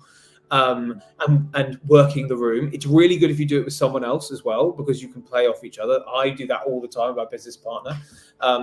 That's a really, really good thing where you're just there communicating to them because they're an interesting person and you're an interesting person and you do this. Oh, that's really interesting. What is it? Whatever. I would say that how do you approach them? The best way to approach them is to pretend you have no agenda. Yeah. Does that make sense? Absolutely. I mean, I think, having those two, the two things of, okay, being there with other people, but also, going around and actually just practicing it, that definitely makes absolute sense. And have you ever experienced when someone's walked up to you and pitched a project to you and that you found that it just clicked, like they did it in the right way? And what was that?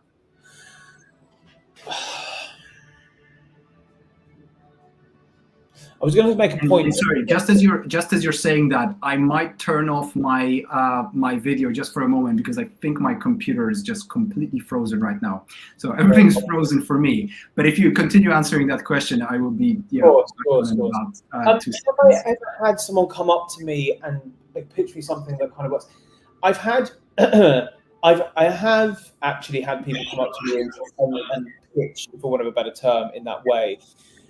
But what we've ended up doing is, I don't want to say interrogating it, but we have had quite a detailed kind of conversation of like, how do you think that works? And I've not been in a position to, well, not that I haven't been, but at that point I wasn't in a position to like go ahead and get this. But I'd be like, listen, I think this sounds great, and I'd love to kind of help push this forward in any way that I can because I think it's right.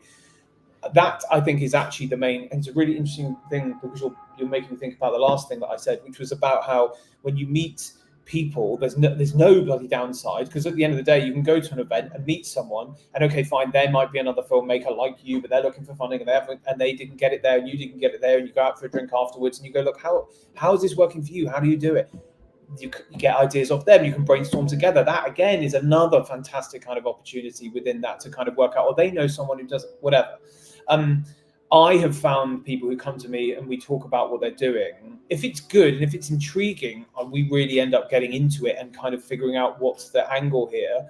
And maybe I'm a bit of a prick, but I like to do quite a lot of interrogating into this, or into what that is that they're doing, because one, it can help me kind of understand it, but also I think it's a really good way to kind of brainstorm collectively as well. So I remember I had a guy come up to me and he was talking about this really great opportunity, a really great idea for a documentary. And I remember being like, and I said to him, I was like, how do we monetize? How is this monetized? Like, what are you thinking? What's the exit strategy for to use a very boring finance term? Like, what is it? Like, if someone puts money into making this, I'm sure it will be fantastic and really important. What happens? They're like, well, I don't know, like, could sell it to Netflix or could do a bit this. And I was like, that is what needs to be communicated. Do you know what I mean? Like, that is the thing, not communicate. That's the thing that you really need to work to figure out.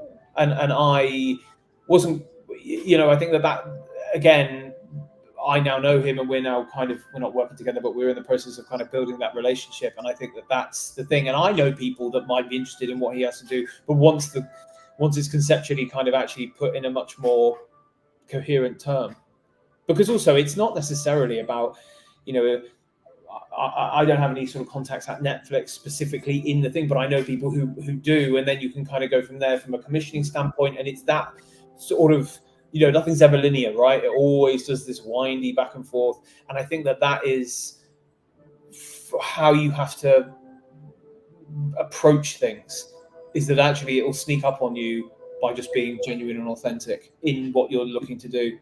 If you're there being like, if there's an air of superiority, there's an air of like, I've got this really great thing and I think you'd love to do it. For me, maybe it's because I'm intensely British, but I always am like, hey, mate, thanks for that. Just, you know what I mean? It really puts me off, because what it makes me want to do is go like, okay, yeah, well, fucking tell me about it, prove it. And no one likes that. But I think the fundamental element here is that, like, I've had people approach me with things that I think are really good, and I have tried to hook them up to get it made, because fundamentally, like for me, I have a reputational element where if I'm not gonna go to people who I know who are interested in backing things and vouch for it if it's gonna make me, I'm gonna end up with egg on my face. Do you know what I mean? So there's I don't, not that I'm gatekeeping people, but fundamentally it's about, no, that definitely makes sense. I think being authentic is something that's really, really difficult in situations when you're talking to people that you want to get something out of them, unless you've practiced it enough. And that's where you said, just keep going to these events, keep talking to these people, because then it will come more and more natural. Because honestly, the first time you talk to a private investor, you can try and come across as sort of blasé as possible, and it will not work, right? You have to get more confident with that, and the only way to do that is by continuously practicing it. I think you've got to think about this whole journey. I see that with a very, very, very, very, very typical groan of like, of this whole thing is that this is going to be, if you want, this is going to be your career for 20 years, 25 years, or however old you are, however long you want to do it for. And I think that, like, the people that you meet along the way are the people who are going to, I think actually this has just sprung to mind, but it's really going to enrich your ability to do anything and to create stuff. Because fundamentally, like, there's the whole benefit of like human interaction and understanding that's actually a net benefit en general. I think also you've got to, I know you say it's not difficult to be authentic, but you just talk to people as a person, right? Like, okay, fine, you might be at that event because you're looking for this, but that doesn't mean that like everything that you get that isn't that is complete trash. Do you know what I mean? I think it's about like, you go there, you've got no expectations. It can only be beneficial because you're there and not sat on the sofa. So fundamentally, like, make the most of it. And if you meet a lot of interesting people, or you probably meet a lot of arseholes, because that happens all the time, but actually then you can just walk away feeling like, well, I'm not one of them. But the broad sort of strokes here is that, like, you don't know what they're going to look like. You don't know what they're going to say. You don't know if you're going to get on with them or not. And the fundamental thing here is if you don't get on with them, they probably shouldn't be involved with your business anyway, because you don't want to have someone who's going to. I've had people who have got like, I got loads of money, but I honestly can't think of anything worse than spending a minute in the lift with you. I was like, it's just not, that isn't right, you know? And I think that has to be the thing, is it has to be in some ways an authentic personal relationship. And yeah, fine. There's a transactional element. You are hoping that they are going to help you do what you need to do, but there is a benefit to them too. And I think really, if you're really clever, what you want to be, and I think we're a little bit further down the line here, is you want to be in a position where they want to be involved, and you look like you're protecting them by limiting their exposure. That's the thing, because basically what you want is for them to believe that you are a person who's a real professional, and that in some ways, not that you know more or better than them, but you are their ambassador, right? I've had people come to me because I'm essentially sit on the fence post between the creative world and reality, and essentially I'm their conduit, and they come to me because I say I know best, but they're coming to me because they don't know off the bat, and I speak the language of both sides, and that is something that I think if you can do that, there's an element of that trust is like the most important thing, like categorically the most important thing, because they don't necessarily. It's like you would with a broker, right? Like people go to brokers because most of the time broker probably knows better. Element of trust there, and I think the fundamental thing here is that like I do this. This is what I'm trying to do right now. Oh, that's really interesting. Move it from there. And a lot of the time, it will be completely bloody useless. And when it comes down to it, I had that shopping list of names, and then almost when I came to maybe trying to get them convert, didn't hear from any of them. But I got enough, and that's the thing. And these people may come back in the future when I'm doing something that's of a grander scale, or is down sexier, or has someone more interesting in, or whatever. Or normally what happens is it's the FOMO thing. It's that, oh, bollocks, I didn't get involved in that one, and that did really well. So maybe I'll do the next one. Yeah, no, that definitely makes sense. By the way, I see some questions coming up in the chat that are ones that we're going to discuss in later talks. So we're not going to come across some of those, including casting and so on. But if you guys do have specific questions here on advice on finding private investors, please feel free to put that in the chat. I want to finish off with the topic of at what point should people start to look for private investors for the film? And I think what I mean by that is, okay, we've said as early on as possible because you want to build up the relationship, but at what point should you start pitching a project? At what point is the project ready to be pitched? And what, in your experience, are the elements of a film that are, most desirable for private investors? What makes that perfect project? I think that genuinely, this sounds crazy, so just bear with me. I think the perfect time to pitch it specifically as a product, for want of a better term, is when it looks like you don't need them at all. And I know that sounds dumb, but like I've had this thing where we've been putting stuff together and people have known about it, and then I finally got it together. There's the whole like, oh, it's not ready for me to show you yet. It's not ready for me to show you that. I've got it now. We're going to do the final numbers. We got this. The cast is ordered. And then you come in, you're like, they look at it and they go, oh Christ, you don't need me at all. That's what you want. So I would say, I'm not talking having a shoot date. I'm not talking, and they don't need to know how much money you've raised, and they don't need to know how much money you're putting in yourself, which I would say you absolutely have to do, because if you're not willing to invest in it yourself, then I'm not putting my money in it either. I think that I would say when you've got what looks like it's all about the package, right? The fundamental underpinning of everything is that how it's packaged up. If you're saying, oh, well, I need 30 grand so I can secure this actor or whatever, you're still looking like it's pretty thin, isn't it? You're looking like you've got the framework of something that might be there. But actually what you really want, I think, or at least when you're going to get the most traction, is when you've got full treatment, fully attached, obviously, producers, or like a shooting schedule, what you're doing, how you're planning on financing certain elements of it, whether they're with, I know you would talk about this in the last talk, but tax credits, etc., where you're going to be shooting, how long for. The more detail you can go into, the better. Now, most of the time they won't care about that, I don't think, because they won't want to know, oh, well, we're only doing 6 weeks in Malta because we don't need the light or whatever. But most of the time they want to know that you've thought through everything and you have any question that they can ask, you'll be able to answer. So to a long answer to a very short question. The time that you should be asking them for investment is when you are ready or feel like you're ready to go. Now, look, if you're really struggling to raise the money to even get a director on board, yeah, that's tricky. I get it. But, realistically, you only get one shot to go to them for the opportunity. And I think that you only get one shot to go to them to ask them for money. You can keep them you can keep them abreast of where you're at and how it's going. But when you go to the conversion point, you only get, what I think personally, you only get one shot at it, and they're either going to say yes or they're going to say no. And I think that that I think is the thing, because essentially they're going to have a lot of questions, they're going to have a lot of uncertainties, and it's about how are you mitigating all of what I would call risk factors, all those uncertainties with the package that you've prepared. Do you know what I mean?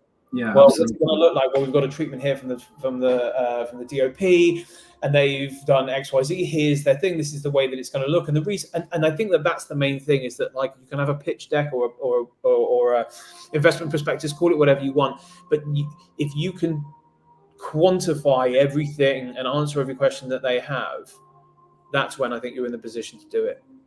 I know it can be really difficult. I know it can be really hard, but you're like, fuck, I can't even get off the ground. I need 30 grand for whatever. And I totally understand that. But if you're talking to people, don't want to feel like that they're like, basically, I think we go, here we are coming full circle, talking about it being an investment. People don't want to feel like they're supporting the arts because you just give money to your local theatre to keep the roof up. Do you know what I mean? This isn't that. You're putting it as a commercial opportunity, and I think the sooner the point when it's like it's a real thing, and the only thing outstanding here is why we're having this conversation. It's very different.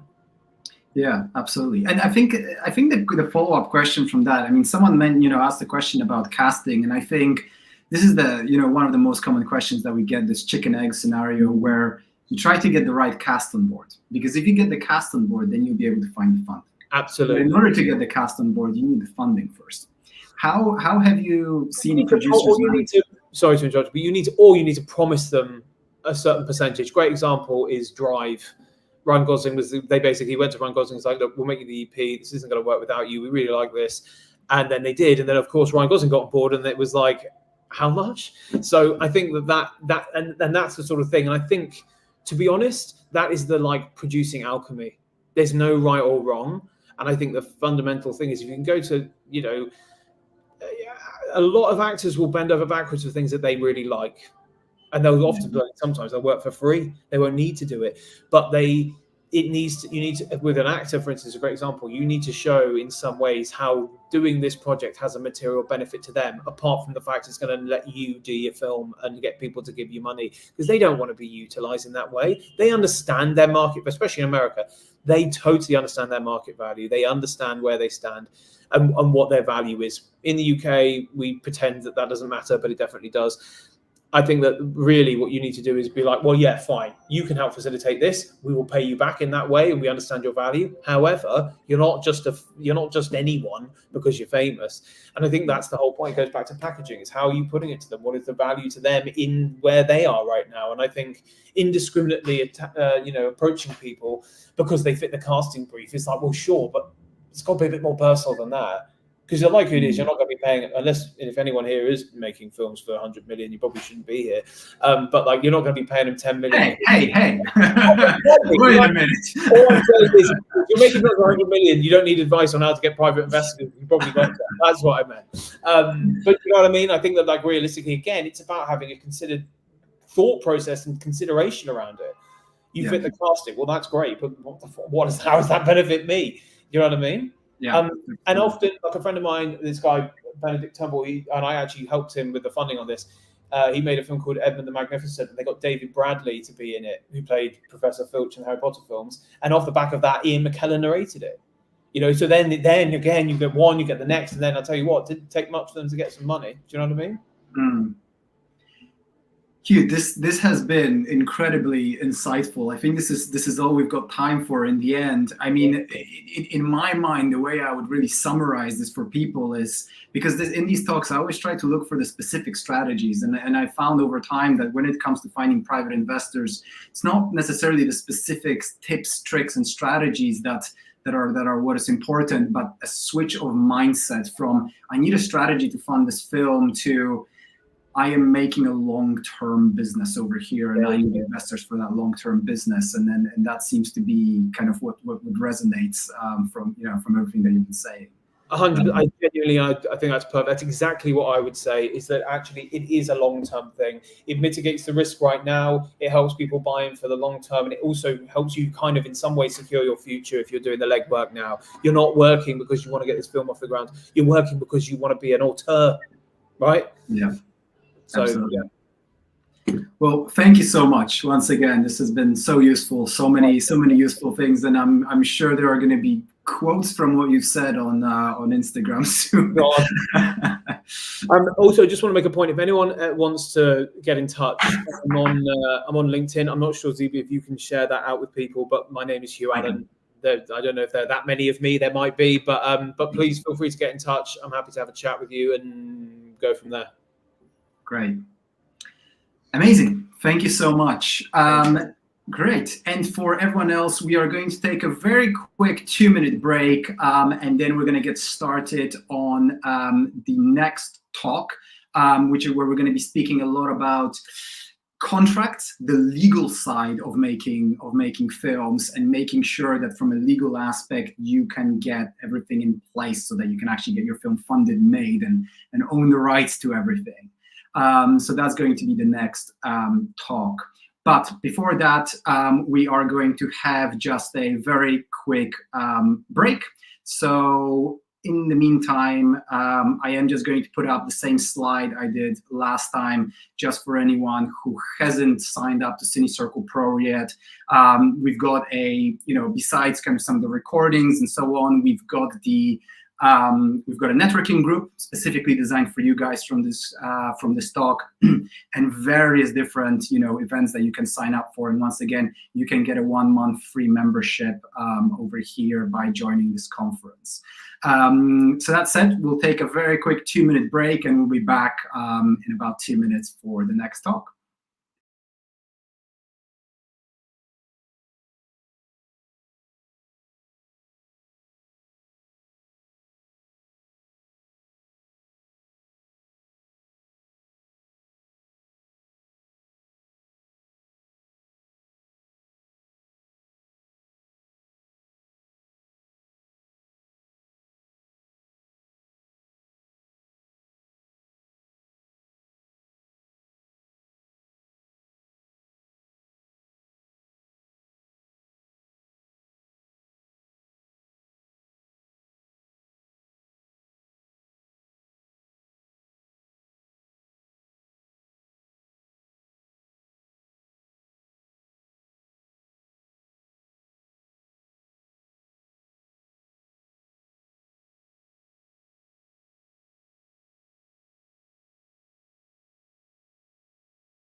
I am muted. No, I'm not.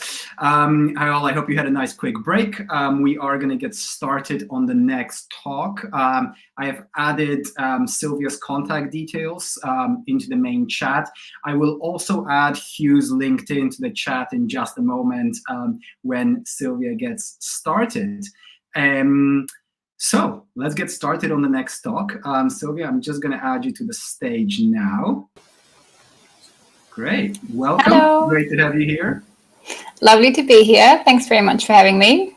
No problem. No problem. So I'm also going to add your slides here to the main stage. And then I will let you start off, with the presentation, and then towards the end I will come back on for some questions as well. Just to mention, I feel like there is a slight buzzing sound. I'm not sure if this is your headphones or what it might be. But is this better? A little bit, yeah. Mm-hmm. Okay, I'll try it this way. Otherwise, I can also take the headset out if you think it might be headset related. Maybe try that just to see if that's better, because there's basically like a hissing sound, which sounds, and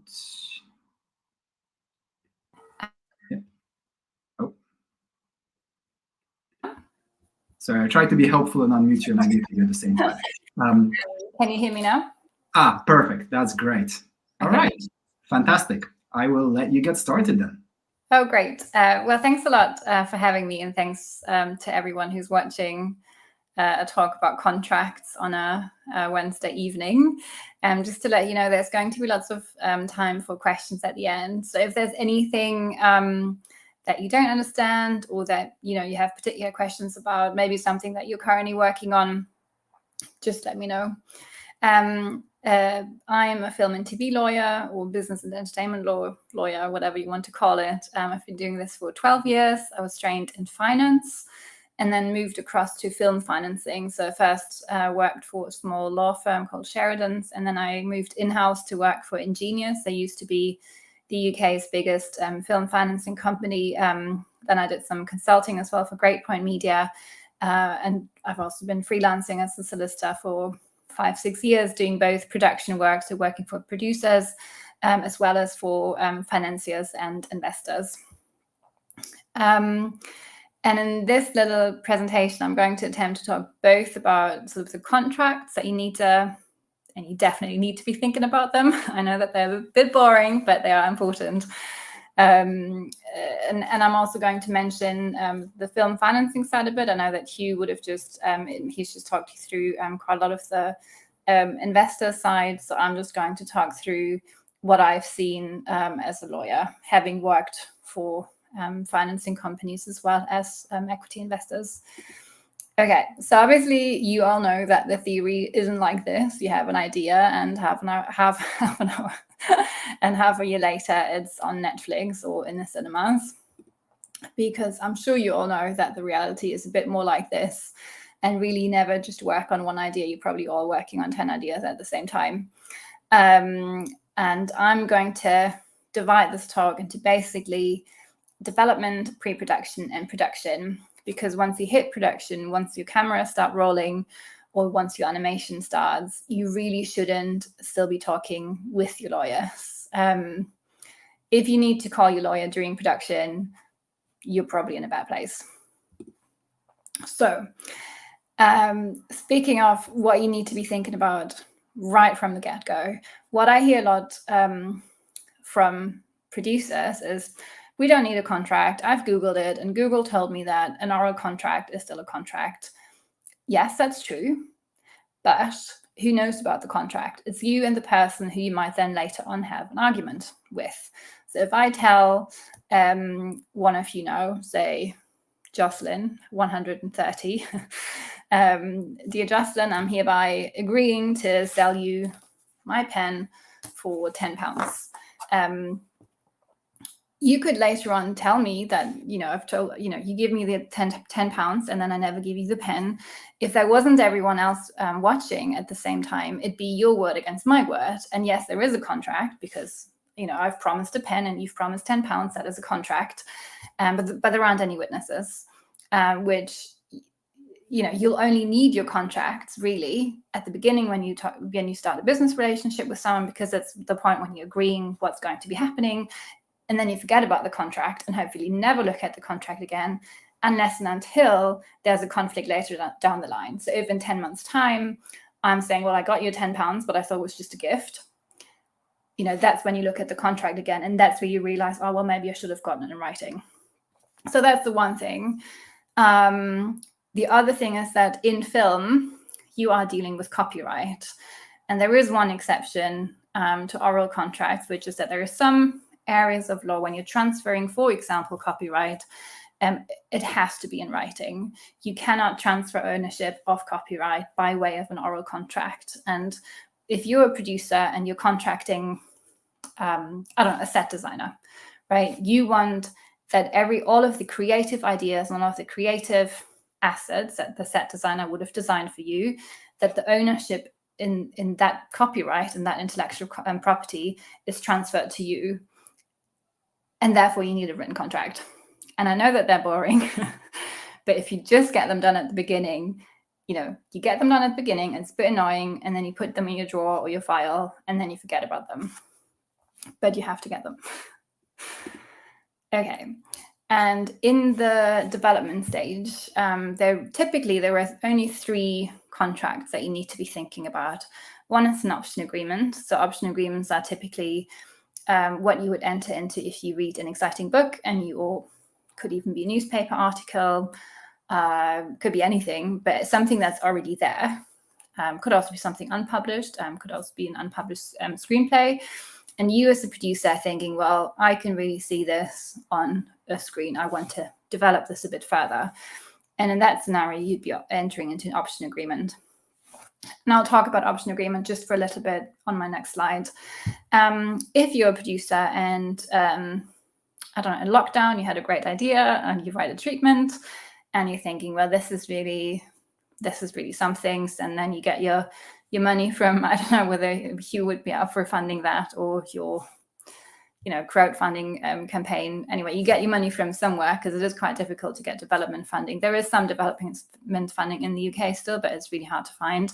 Anyway, you get money from somewhere, you pay a script writer and you tell the script writer, look, here's the treatment, this is my idea. And in the script writer agreement, again, it does need to be in writing because you're transferring copyright. And in the script writer agreement, you are agreeing that, dear script writer, I'm paying you X amount, and in exchange, I will then own all of the copyright in the script that you're writing for me forever. Okay. And they're quite straightforward, really. The other thing that could be happening is that maybe a different production company or a different producer has already tried their luck with a particular idea. And I do see this a lot, like when I review the contracts sort of all the way up to production, like sometimes those contracts go back like 10 years of this producer tried their luck and they got a bit, they got some way, but not all the way. And then they transferred the copyright to someone else and then to someone else. And in that case, if someone has already done some work on it, you'll need to be entering into an assignment agreement. Again, they're quite straightforward, where the producer or the person that you're getting the copyright from or the idea from essentially is saying, I've already done X, Y, Z, and if you pay me £10, I will transfer the copyright to you in this assignment agreement. So in development, those are really the 3 key contracts that you need to be looking at.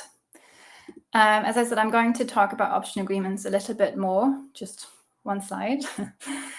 Just for those of you who haven't dealt with an option agreement before, the example that I've got here is book author, written a book, published a book, therefore they have the copyright in the book.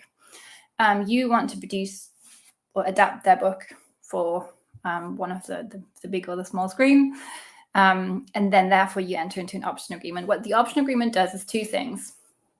First of all, it gives you what's called the option. And really what that is, it's an exclusive right to deal with those rights for what's called the option period. So typically the first option, I'm not going to get into too much detail, but during the option period that you pay for, you are going to be the only producer, the only person who is trying to develop the materials. So that means that you'll be the only one trying to get a script written based on the book. You're the only one who's taking that idea to funders, to sales agents, all of that stuff. And that means that because you've paid your option fee, in exchange for that, you're essentially taking the book off the market. So the author also can't do anything with, the author can keep writing books, but the author can't go to any other producers.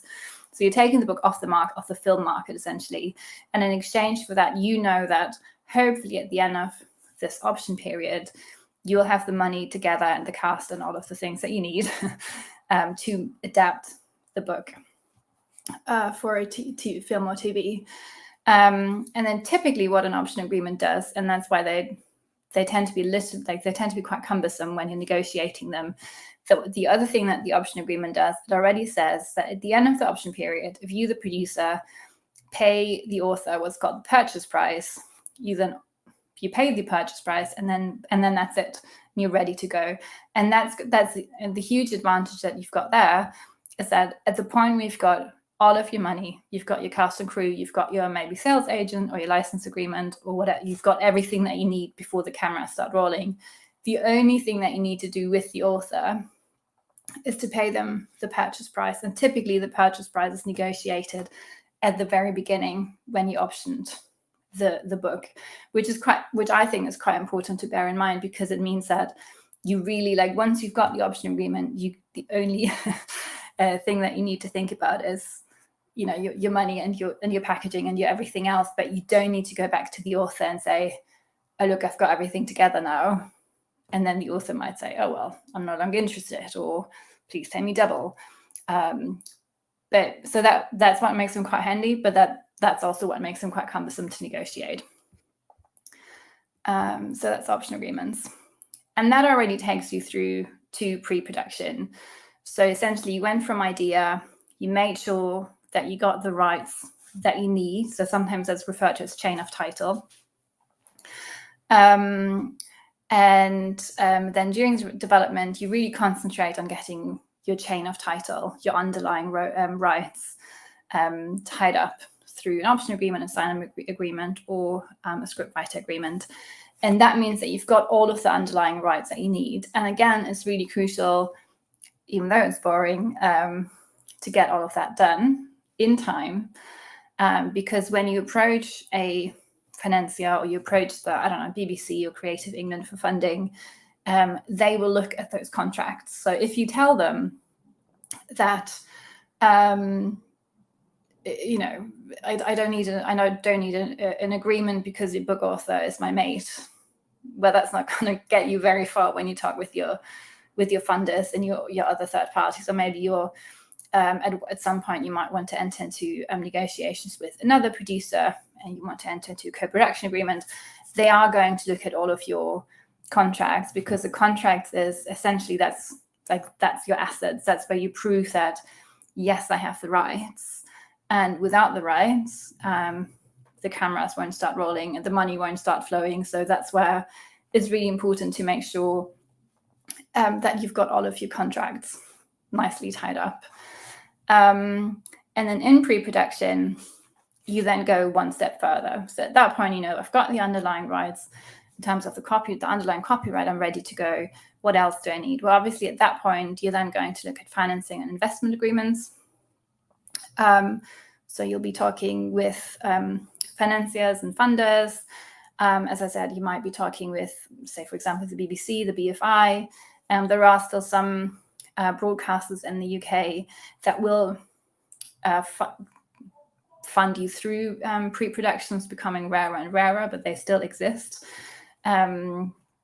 They might then enter into what's called a production and finance agreement, or commissioning and finance agreement, commissioning license agreement. They have those kind of agreements have different titles, but they all do the same thing, where you agree with a third party that either you're going to co-produce together or you produce for them, and then they pay you in exchange for example, exclusive UK rights. There's all sorts of arrangements, but that is during pre-production that you need to be looking at those financing investments agreements.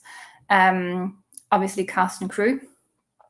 The A-listers are going to take a lot longer because you'll be negotiating with the agents, and that is painful. And it will take time. Most of the heads of departments, they tend to enter into standardized contracts. You'll get your lawyer to provide you with what's called a production pack, and a production pack is really just a set of standard contracts that you just fill in the gaps. You put their name and role and money, the amount that they're getting paid in. But particularly if you have an A-lister, you might get a letter of intent at some point, just for them to say, I might be interested, but do try to contract them as early as you can. Production documents. So when I say production documents, I mean things like the budget, your cash flow, your finance plan. I think at this stage, like at the early stage of pre-production, no one's really going to expect you to, be able to say, yes, definitely my budget is going to be 1.42 million. But they want to know a ballpark figure. Are we talking low budget? Are we talking mid-range? Like, what are we talking about? Distribution agreements. I saw a comment earlier in the chat where someone's looking for distribution arrangements. Distribution agreements can come in later. You don't necessarily need to have them in place during pre-production.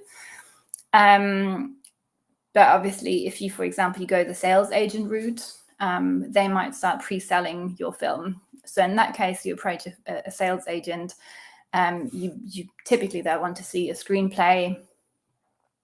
Maybe at least they want to see interest from cast that kind of fit their profile. And then you'd enter into sales agency agreement with the sales agent, and then the sales agent would start pre-selling. So they'd be entering into distribution agreements before you start production. But distribution agreements, obviously, you don't necessarily have to have them before the cameras start rolling. But everything else, cast and crew, production, obviously production documents and the underlying rights, you absolutely need to have them.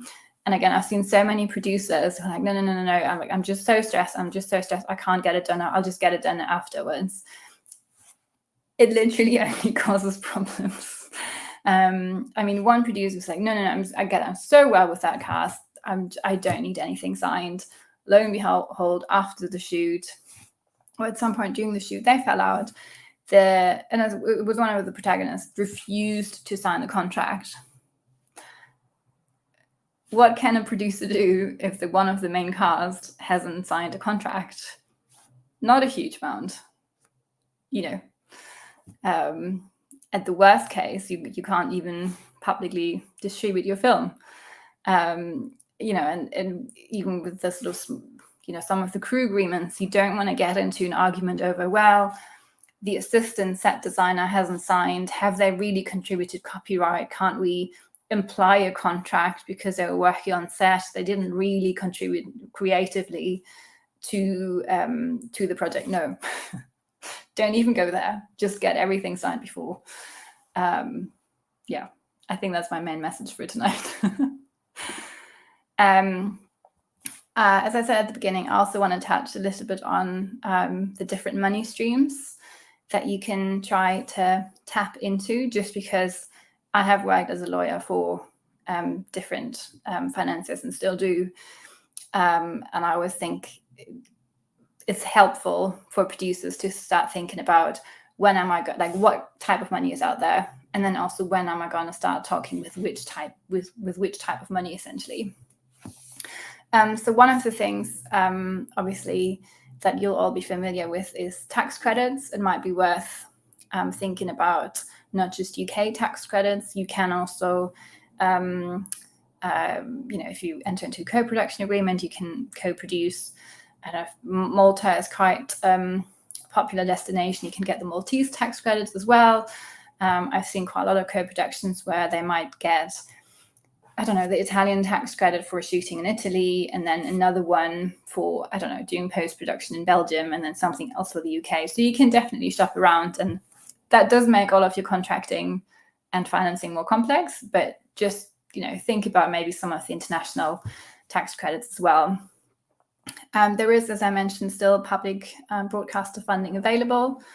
Some of them even, development funding is so rare, I'm not even going to mention it. but some of them will at least provide you with a bit of cash flow during pre-production. Private investors and crowdfunding. I'm sure you've probably heard a lot. I'm hoping that all of your questions have been answered by Hugh, but if you have more questions, obviously let me know. Loan from a bank, and you can also get a loan from a bank or a financier. So there are outlets out there, traditional banks. There are also private financiers that I also sometimes work for. And what they will do is that they provide you with a loan, which sounds scarier than it is. A loan is also just a contract. And they will provide you with a loan. And what they will want to see, a sort of comfort to know that their loan will be repaid, is something like a tax credit. So if you're shooting in the UK and you know that you're going to get X amount of money back from HMRC because you know that you'll be incurring X amount of spending in the UK, what you'll then do is you'll get an accountant to say, yep, I think this is going to be the budget, or they've told me that this is going to be the budget, and based on the budget, I think or estimate that the producer is going to get, I don't know, £25,000 in tax credit receipts once the corporate tax return has been submitted to HMRC. And at that point, and then based on that letter from the accountant, you would then be able to get a loan in the amount of up to, in this case, £25,000. And the same goes for foreign tax credits. So there will be UK, like British-based financiers and banks that will also provide you with a loan if you tell them, look, I'm going to shoot in Malta. I'm being told that I'm going to get €50,000 in Maltese tax credit receipts. Can you give me a loan up to an amount of €50,000? And then hopefully the answer is going to be yes. And the other thing that you can get, the other scenario in which you can get a loan from a bank or financier is if you go via the sales agent distribution route, or maybe even a license agreement with, I don't know, Netflix, one of the streamers, Amazon.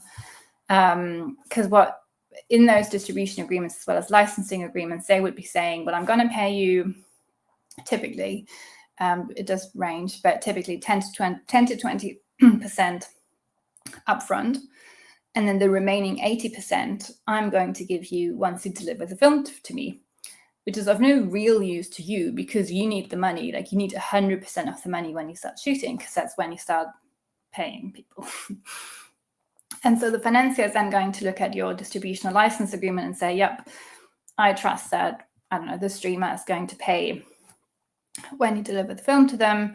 And I'm therefore going to give you a loan up to the amount of the value of the amount that, I don't know, the streamer says that they're going to pay you when you complete the picture. So that, for example, Netflix license, they pay 20% sometimes on execution of the contract, and then 80% on delivery. And in that case, the loan would be in the same amount, the same value as the 80% that Netflix or the streamer, whoever, is going to pay you when you deliver the film to them. So I think loans are sometimes overlooked by producers. And the other thing that I always think is quite important for you to just do a little bit of research on before you contact whoever it is that you're contacting, just to make sure what type of financing is it that they're providing. When I was working in-house for financing companies, we got so many emails from producers sending us their screenplay, but that's just going to get deleted because the financier might be providing a loan, but they're not going to give you development funding or any kind of high-risk investment funding or anything other than a loan. So that's a waste of time for you and for them. So before you, I guess my message here is before you contact whichever type of money it is that you're contacting, just make sure that you get the message right. Yeah, because I was always really surprised at how many emails we got that just where people hadn't even understood what type of financing it was that we were providing. Yeah, so for the financiers, typically, so when I say financier, I mean, loan type or banks, typically what they would ask for is a budget. It doesn't need to be final, just ballpark. Finance plan, again, doesn't need to be final. And please be open about any gaps in your finance plan. They will find out if there are gaps, and it's just going to look really bad. if you lie. And again, I kept being really surprised at how many people were trying to just, lie. I mean, why? It just destroys any relationship, but people keep doing it. Rough cash flow. So when are you going to get which money and when are you going to spend which money? Rough schedule. They're not going to care too much. I think they're just, at that point, they just want to see, is the producer organized enough? Do they kind of know what they're doing? And then obviously the repayment arrangements. So how is the bank going to get repaid? And then if there are any other funders, how are they going to get repaid? How to deal with them, don't lie. Clear communication. The other thing that you can do, obviously, just ask them, because all of these financiers and investors are really well connected.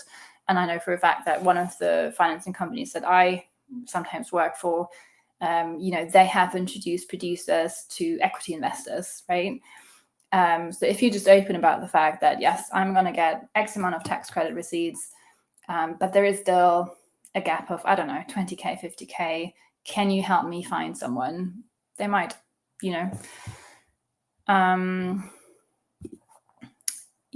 And at this point, you're way into production. So, development, you've got your underlying rights, pre-production, you got everything. Pre-production, really, I think I always pity producers who are in pre-production, because at that point you have to do everything. You need to do all of your financing agreements and arrangements. You need to find the money first, obviously, all of your cast and crew.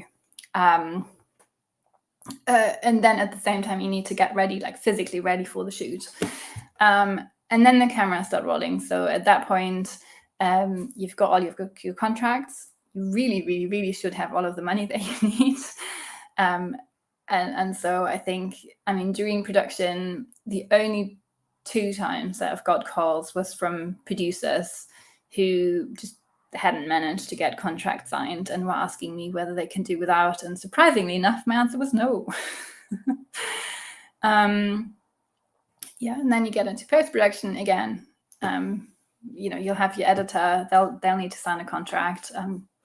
Again, you shouldn't be calling your lawyers shouldn't have to be calling your lawyers during post-production.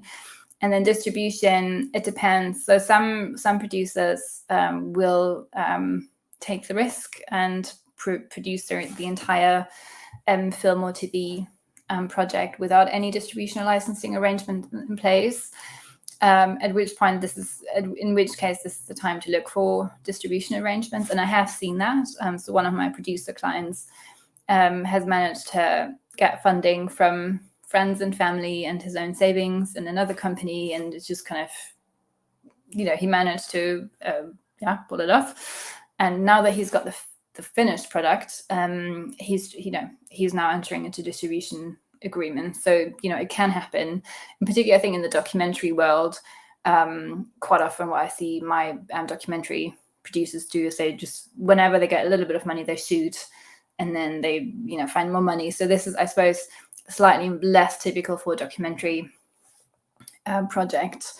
And oftentimes, I think documentary, I think you're a lot of the times you'll be looking at your distribution agreements once you've finished some, if not all, of your project, your documentary.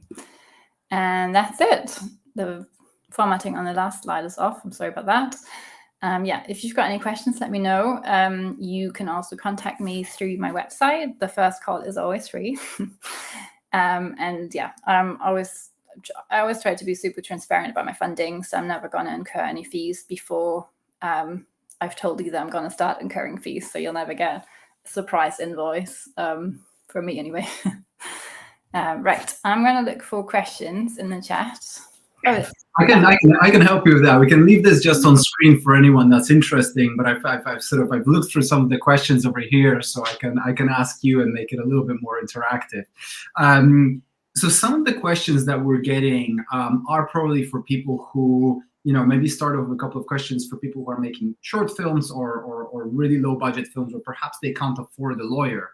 And, the questions were, is there a place where you can recommend to get, good templates for some of these contracts? Say you are making a £5,000 short film and you want to get some of these contracts in place. You still want to do everything properly. Where one might find, say, templates of these?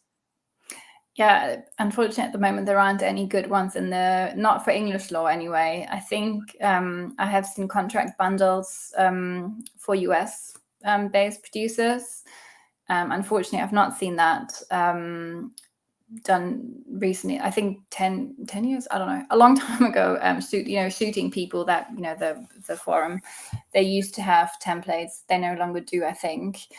So I think in that case, your best bet would be either ask entertainment lawyers like myself for a production pack, because they tend to be cheaper, rather than a custom-made contract. The other thing that you could do is, if you wanting to be on the super cheap side, just ask for one contract to be made, because then that way you know that what you're working on. Say you're asking for contract for head of department, right? And then you adapt it yourself, which that would be. And I think I saw one question about AI. You can obviously go the ChatGPT route. I wouldn't recommend it, just because you don't know what else ChatGPT has been reading and what it's been digesting, because a lot of the things out there are bad. I also wouldn't recommend just getting a completely random contract off the internet, just because I have seen clients come to me with contracts that they essentially came up themselves, and it was like the randomest thing. I think so. One of the things that you've got on every contract is a governing law clause. So because if you're based in England, it should say ideally governing law England.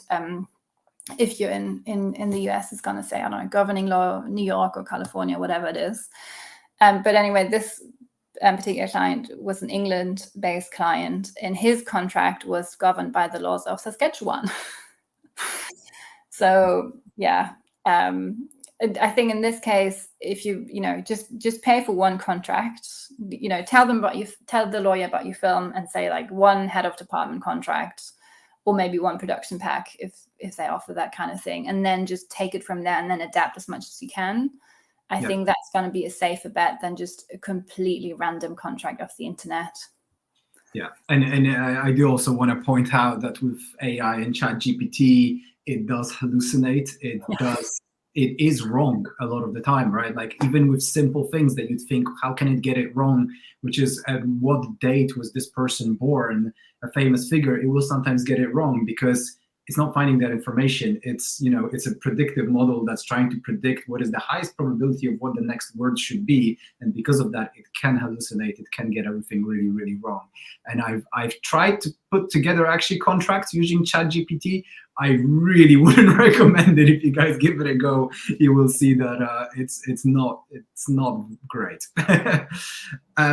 We had an interesting question over here, because we mentioned using tax credits in different countries and utilizing different government schemes. And the question is, if you are looking at funding options in other countries, would you rather advise finding a local media lawyer there who knows the territory better, or one based in your country of origin, or having both?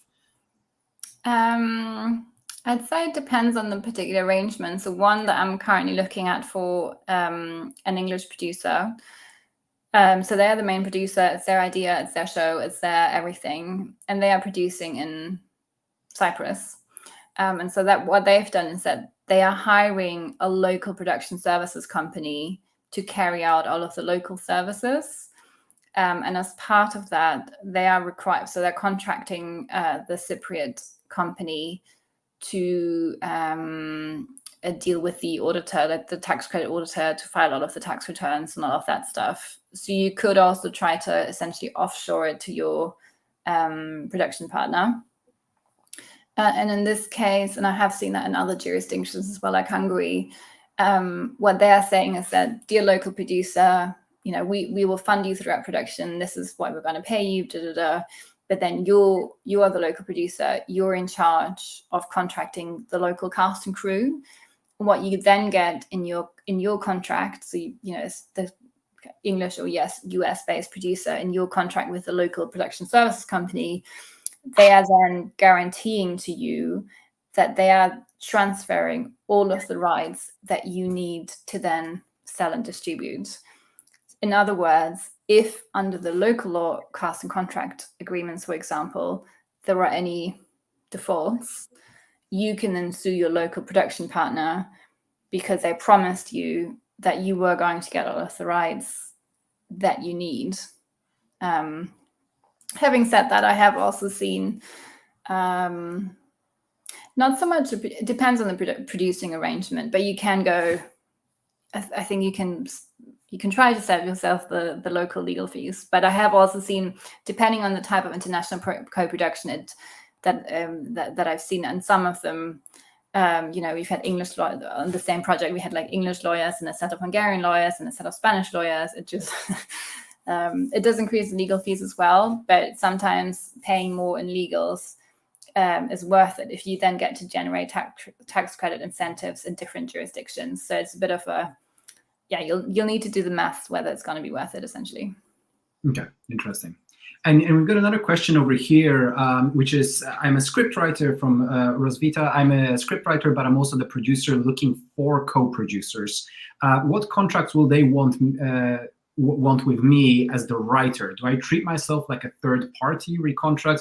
So I think one of the questions here is, do I have separate contracts as a writer and as a producer, and how do I put that together in that situation?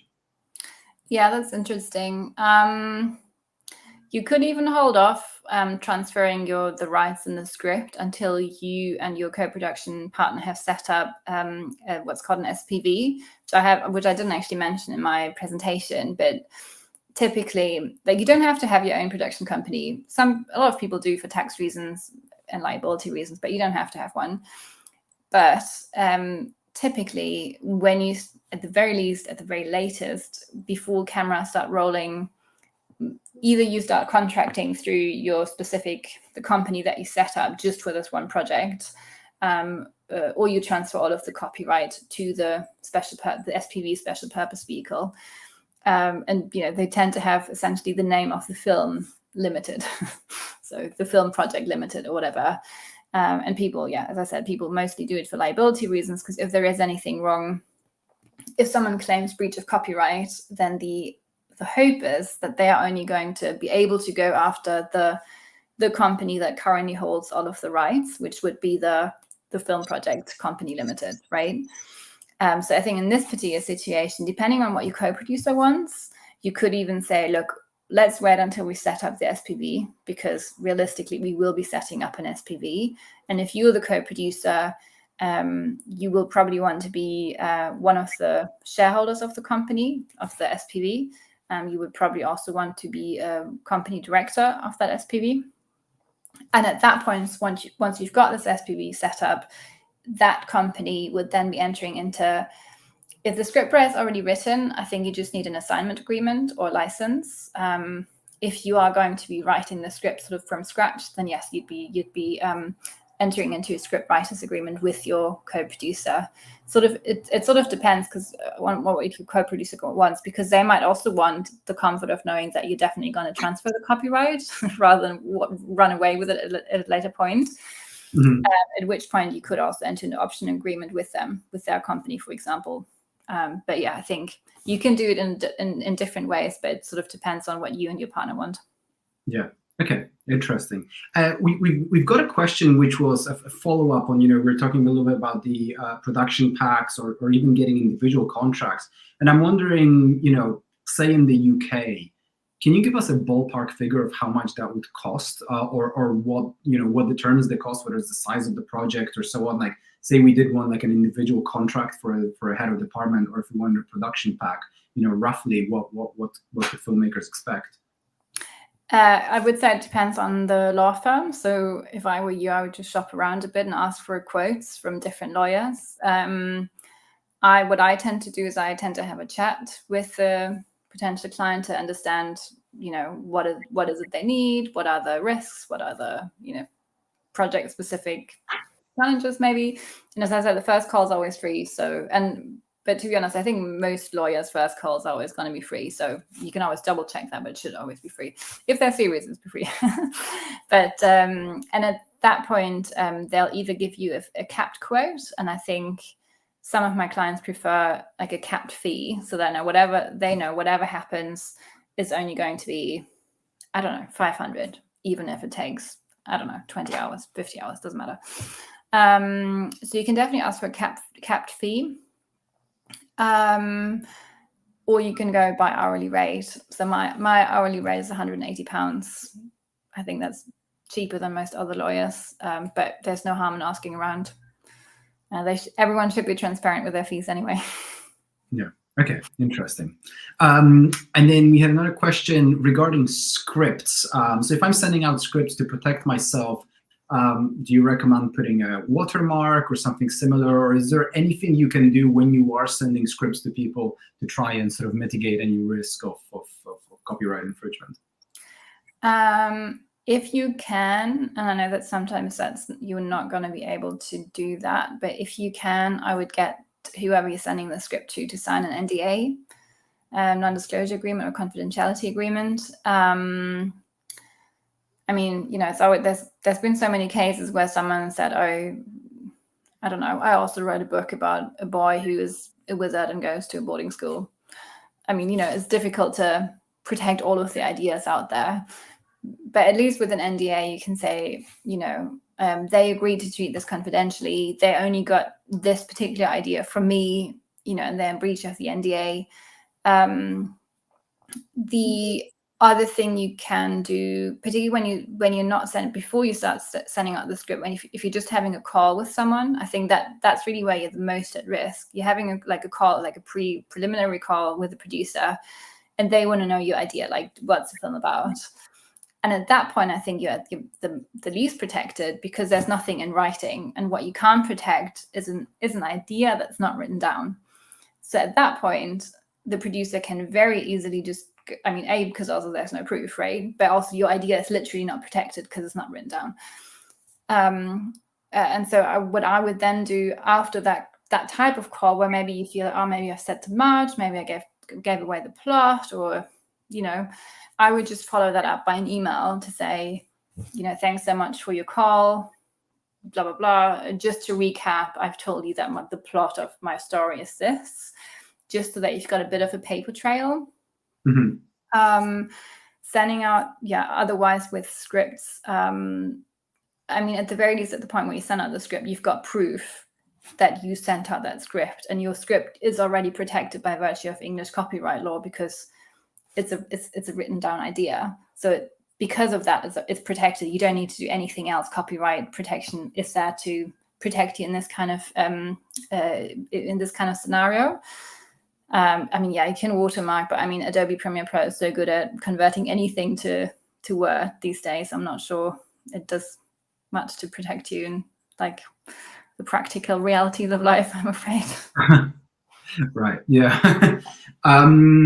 Okay, we've got a question from Michael on what type of contracts should a still photographer obtain regarding the image usage with the production company?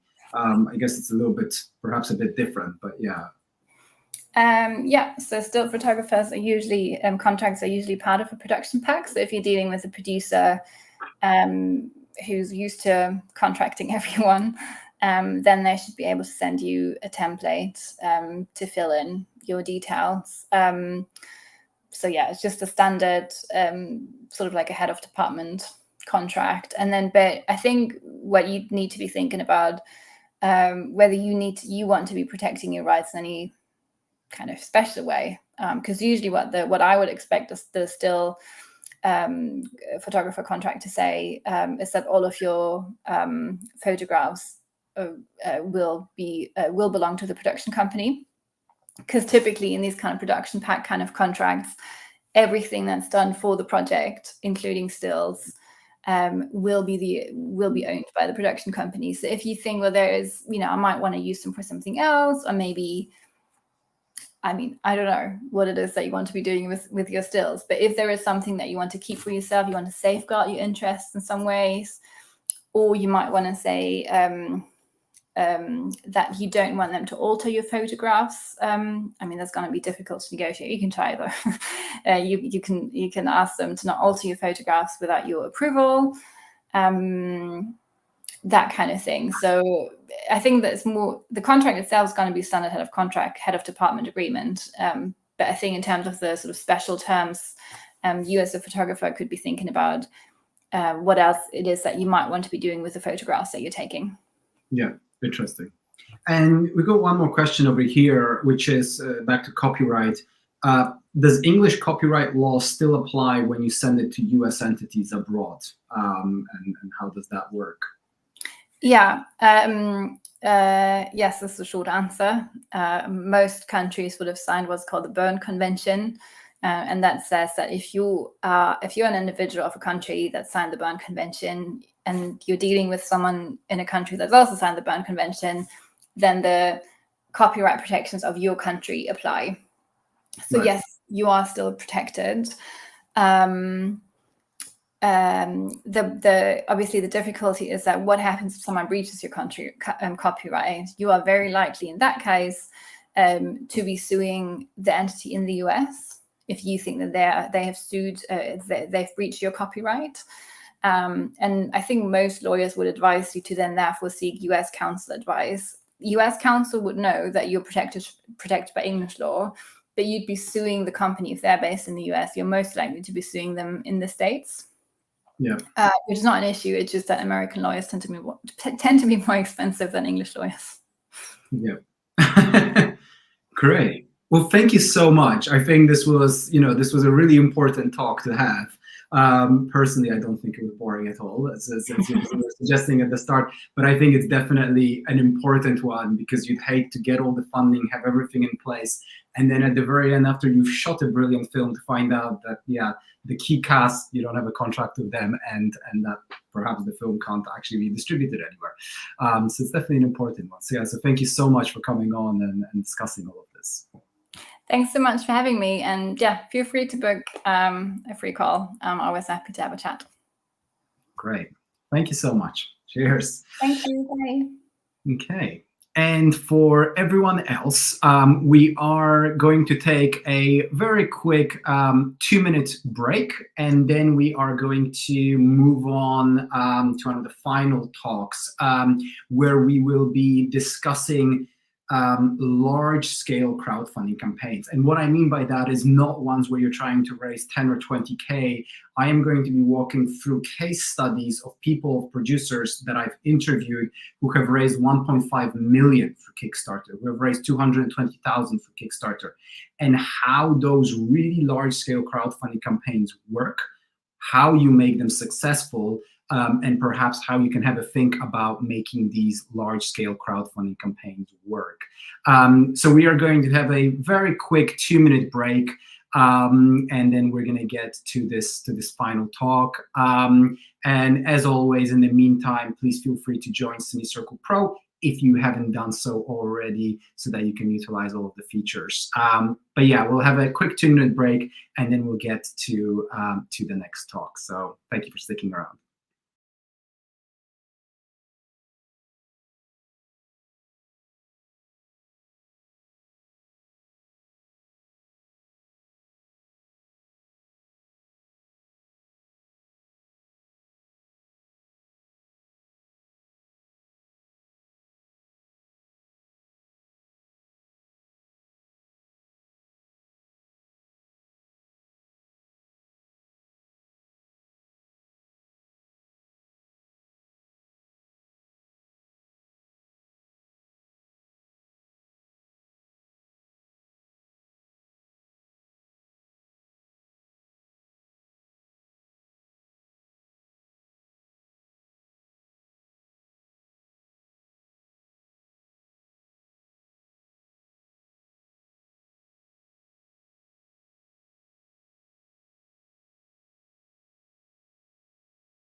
Hi, I hope that you all had a nice quick break, and we are going to get started on the next and final talk today, which will also be followed by some interactive Zoom networking that I hope you're all excited for, where you will actually be able to speak to each other and chat to each other, across the globe.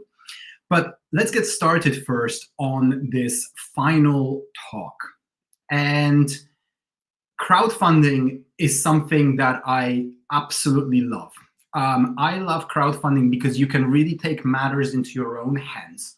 You can decide that you are going to greenlight yourself, you are going to get your own project funded, and you're not going to wait for big investors to help bring that project on board. You can also get the project funded without knowing any high net worth individuals because you can do it through other means. And I love crowdfunding. I teach crowdfunding. I coach crowdfunding campaigns, and I've also run quite a few crowdfunding campaigns myself.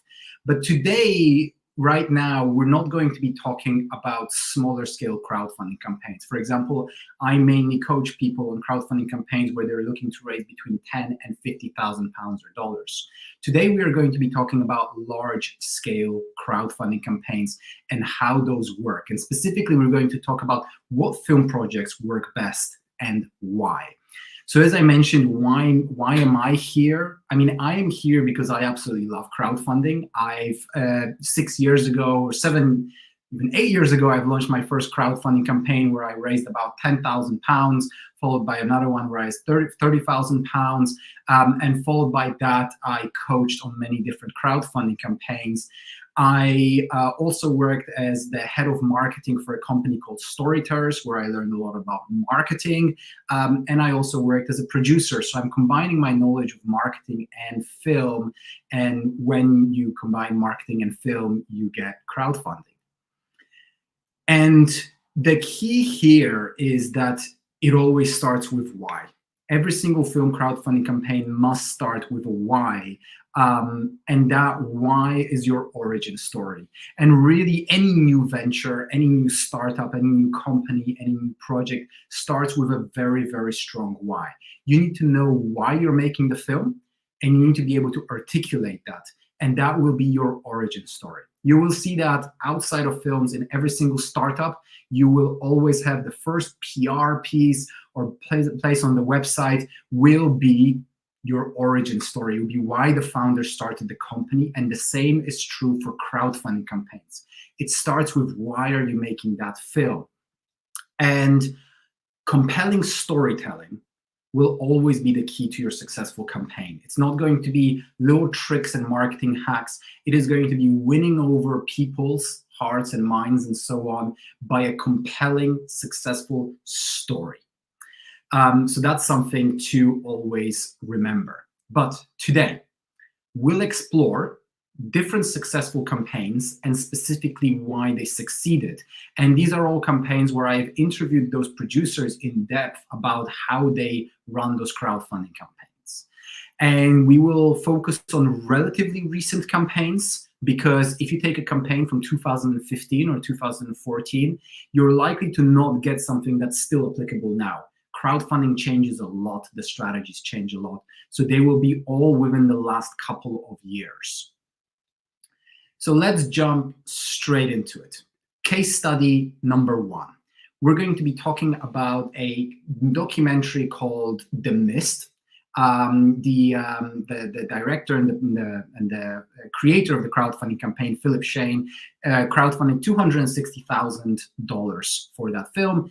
It launched in August 2020, so bear in mind this was right in the midst of the pandemic. And the reasons why that film, to summarize why that campaign was so successful, is they had a built-in pre-existing audience. They had PR and marketing resources. They had really great rewards, and they had a professional team. And I'm going to break that apart into some more details over here. So let's dive into the rest of the campaign. So it starts off with Philip Shane's story. And his story, he really wanted to sort of actually tell the story of the game The Mist. he was obsessed with the game. He was, he was a love of, he had a love of that particular game and that story, and he really wanted to, to bring that, that back in the form of a documentary. He's also, successfully directed many documentaries beforehand. And Philip built his audience for 4 years. He launched his campaign in 2020, but really since 2016, he was working on launching his crowdfunding campaign. And, this is a quote from his Kickstarter page where it says, Philip has had the great fortune to work on so many documentaries over the past 30 years and had always been fascinated by creators. 20 years later, he got a chance to talk to Rand and Robin Filmmaker, the creators of Myst, in 2016. These are sweet, genuine, down-to-earth guys, he said. When he asked them whether anyone made a documentary about the story, they said no and were almost confused by the whole idea. Immediately, they told Philip, yes, they'd be happy to take part. So the first thing that he did is he came on board, he saw that there could be a pre-existing audience, and the key to that was to talk to the creators of the documentary. He had good timing, right? That was a good thing. He managed to meet them at an event, and he managed to catch them at the right time. Because they then added, I don't know if you're interested in this, but we're just finishing a game. We're about to release it, and we are beginning our next project that's totally top secret. Are you interested in following that? Awestruck, he said, are you kidding? He found them at a time where they also wanted publicity for their next game. And one of the great ways of doing that is, again, highlighting part of what they did before. So he had very good timing then. And he quite literally tapped into a pre-existing fan base. And, part of what he did there, to explain, he actually found a way to talk to the production, to the company that created that game, and quite literally got a deal with them that they will promote the crowdfunding campaign to their newsletter that had over 1 million subscribers of people who love that game. He literally tapped into that pre-existing audience. So have a think about how you could potentially do that for your crowdfunding project. He also had really, really great PR. He hired a PR agency.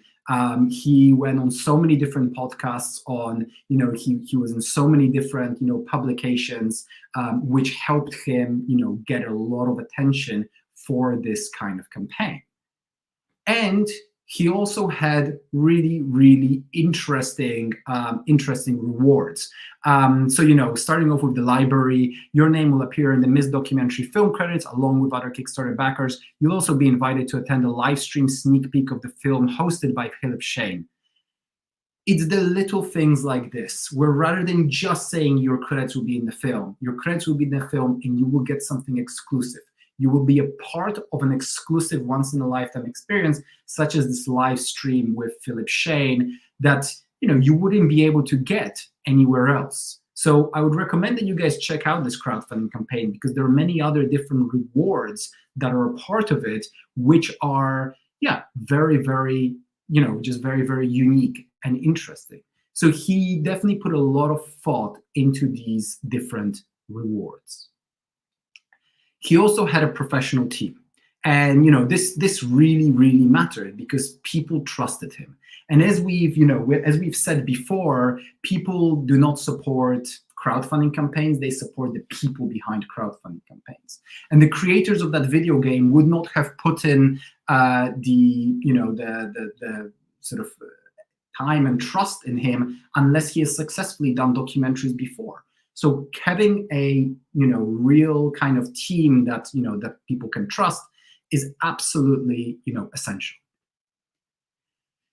I started off with that one, and and it was a really interesting case study, but that was a specific case study for documentaries, right? When it comes to documentaries by definition tend to have a built-in audience. So you can really think about that built-in audience. And let me tell you a little bit more about specifically how he did that, because I mentioned there was the email list. There was the email list from the company that created that video game that he was able to tap into.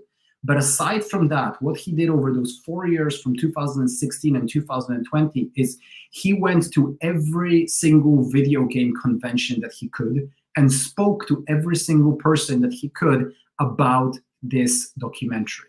And without really properly having a plan, he actually just, connected with so many people, hundreds of people who got excited about this crowdfunding campaign over a period of years. So he was building up this, this momentum and building up this contact database for years because he had something that people were already passionate about and he could just connect with them.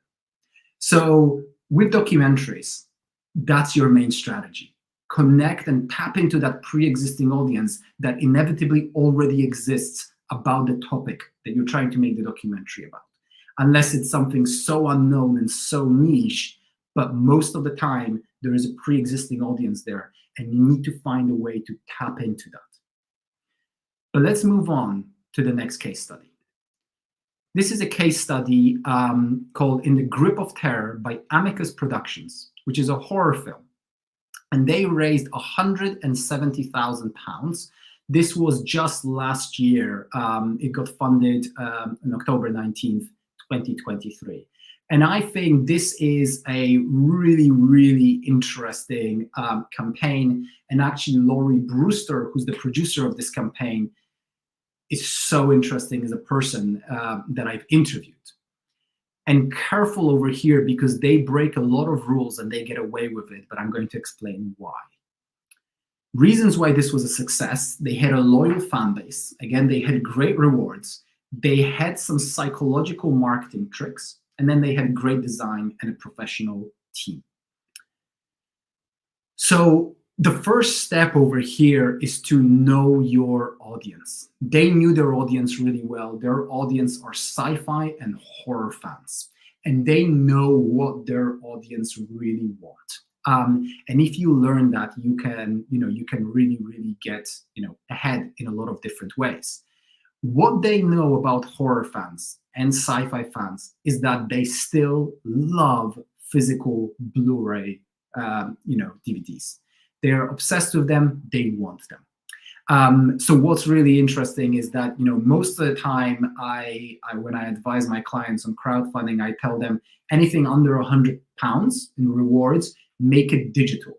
They break that rule. £29, you will get a Blu-ray special edition offering high quality Blu-ray with stunning, hours of additional features. The extras include documentaries, behind the scenes footage, interviews, etc. They offer all that for £29 because they know that they love physical DVDs, but also they love behind the scenes. Again, horror film fans, sci-fi film fans, they love the behind the scenes documentaries. And that's something that is really, really important. And they knew that and they added that in. And because of that, people also know that they love the poster bundles, such as the third reward over there and so on. And one thing that they've managed to create, because by the way, they did not raise £170,000. The reason why I've actually spoken to them years and years before is because they've been consistently raising £100,000+ for their crowdfunding campaigns nearly every single year for the last 10 years. So this myth that you can only crowdfund once and then you'll use up your contacts and you'll never be able to crowdfund again is simply not true. They've proved it. But they've managed to keep their audience onto the next campaign, onto the next campaign, onto the next campaign, because as well, they know that sci-fi and horror film fans hate nothing more than to be missing a DVD or a Blu-ray from a series. So if there is a series of 3 things, or if they have every single Blu-ray from a production company and they're missing one, they can't fathom that one thing because they're collectors. Therefore, they will have to support this campaign as well. And Laurie Brewster built an audience over time. He built that audience over time. And as I mentioned, he actually created 17 Kickstarter campaigns over years. And every single one got funded. And it is honestly quite an incredible, an incredible accomplishment to do that. But he's built, crowdfunding campaigns. He's delivered on the rewards, and he's kept his audience engaged, and he's kept the same people supporting his crowdfunding campaigns over and over and over again. And, as I mentioned, every single one got made and the rewards were delivered. You would not believe how many crowdfunding campaigns get made, and the crowdfunding campaign gets funded and the film never gets made. And it gets lost somewhere between production and post-production. So, as I mentioned, if you think you can only crowdfund once or twice before you exhaust your audience, you're wrong. You just need to build the right audience and build the right relationship with them over time. And as we mentioned in the talk with Hugh earlier on, you'll also realize that a lot of these backers might turn into much bigger investors when they actually, when you start making features from this. They also had an incredible PR stunt to create a buzz around the film. They resurrected an old production company. And, I've actually forgot what their original production company was, but they resurrected Amicus Production, which is an old horror production company, that hasn't been making films for a while. And they did that as a PR stunt. They did that purely to get people, to really get people nostalgic, thinking about the horror films that they used to see years and years ago. And they wanted to resurrect that production company. And because of that, they got so much press, so much PR from massive publications such as Variety. And PR is one of your biggest friends when you're doing large-scale crowdfunding campaigns. Getting, big publications to write about you is massive. And what you need for that is a newsworthy story. You need a story. And the story that you are crowdfunding is not enough. You need something else. So they created this story.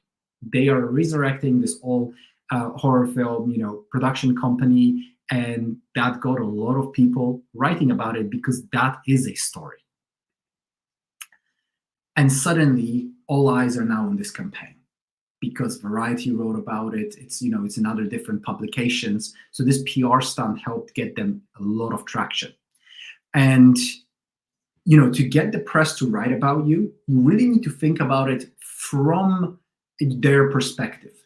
They need a headline that people will click on, because at the end of the day, most publications at the moment, most journalists work on clicks. They just need as many clicks as possible, and they need as many people to visit their place as possible. So you have to give them a click-worthy story, something that's going to get people to click on that. Someone's launching a crowdfunding campaign, you don't care. But suddenly, this old horror film production company is resurrected, everyone cares. And yeah, you sneak in there that you're doing a crowdfunding campaign, of course, but that's not the main story. So have a think about that specifically. Have a think about how you can create a PR buzz around your crowdfunding campaign. What is it that you can do that will make people, that will make a PR-worthy story, a news-worthy story? What can you do that will get people, to click on that link? Because if you can get that, PR is something that, if you get into Variety or one of the massive publications, you can suddenly raise £50,000 in a day. Like, it's really possible. But you need a newsworthy story because no other journalist is going to write just about a crowdfunding campaign. So if you don't have something, you can literally create it. Like, as we are creatives when it comes to making films, we have to be just as creative with our business decisions, with our marketing decisions. We are creative people and we are creative filmmakers. And because of that, we need to think creatively about solving business and marketing problems. So have a think about what is that big PR thing that can really shoot your crowdfunding campaign to the moon. And then second of all, have a think about, am I ready for a big crowdfunding campaign? Or should I launch a smaller crowdfunding campaign of £10,000, get some eyes on my proof of concept short, deliver a great campaign with great rewards, get a couple of serial backers on Kickstarter and Indiego to support my campaign, build relationships with them, and get them to give a lot more next time, whether it's for another crowdfunding campaign or through private investment. But you can always start smaller and build up by multiple different crowdfunding campaigns for different projects or for different parts of your project, as Laurie Brewster proved that you can over here. So have a think about, do I need that massive crowdfunding campaign right now? If I'm making a series and yeah, okay, to shoot the pilot, I will need 500K or $1 million. But to actually shoot a really, really great proof of concept teaser, I might only need 20K or 30K. Maybe let me raise that. Let me prove that there is an audience that's willing to pay for this, that's engaged with this, and then try and find the rest of the funding.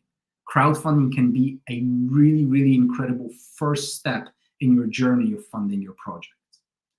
So let's move on to case study number 3, because this is an incredible crowdfunding campaign. It's called Shelby Oaks. It is the highest grossing horror film on any crowdfunding campaigns of all time. They raised just under $1.5 million, and this got funded 2 years ago, right? So not super long ago. As I mentioned, the creator of this crowdfunding campaign was Aaron B. Kuntz. He's a person that I've interviewed multiple times. He's actually spoken at the last conference here last year, and he put together a crowdfunding campaign that was really, really remarkable. And he actually used some strategies that I think you can utilize, whether you are making a $10,000 crowdfunding campaign or a $1 million crowdfunding campaign. So I'm going to walk you guys through that over here. First of all, the reasons for the success. He did have a YouTuber on board. That YouTuber was Chris Stuckman, who some of you might know. He does a lot of YouTube videos on filmmaking. He created an experience. He created a real experience for people who were supporting the crowdfunding campaign, and I'll explain exactly how he did that. He also had some guerrilla and viral marketing strategies. And then finally, they did have a really professional team. And again, having a professional team on board is just as important for crowdfunding as it is for finding private investment. So let's get started with the YouTuber, Chris Stuckman. Chris and Aaron, got together and they decided, we really want to make a film together. And Aaron looked at a couple of things as he was starting to figure out in his mind how much impact can Chris really have on the film crowdfunding campaign. And I think the key here was that he's got over 2 million subscribers. That's great. But I can tell you guys right now, there are YouTubers who have 2 million subscribers, and that doesn't mean anything.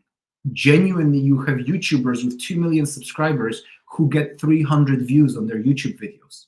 That is a reality right now because they've been YouTubers for the last 15, 16 years, and actually they've really gone downhill and their audience is not engaged at all. They just don't unsubscribe, but they've muted them and they don't ever see their videos.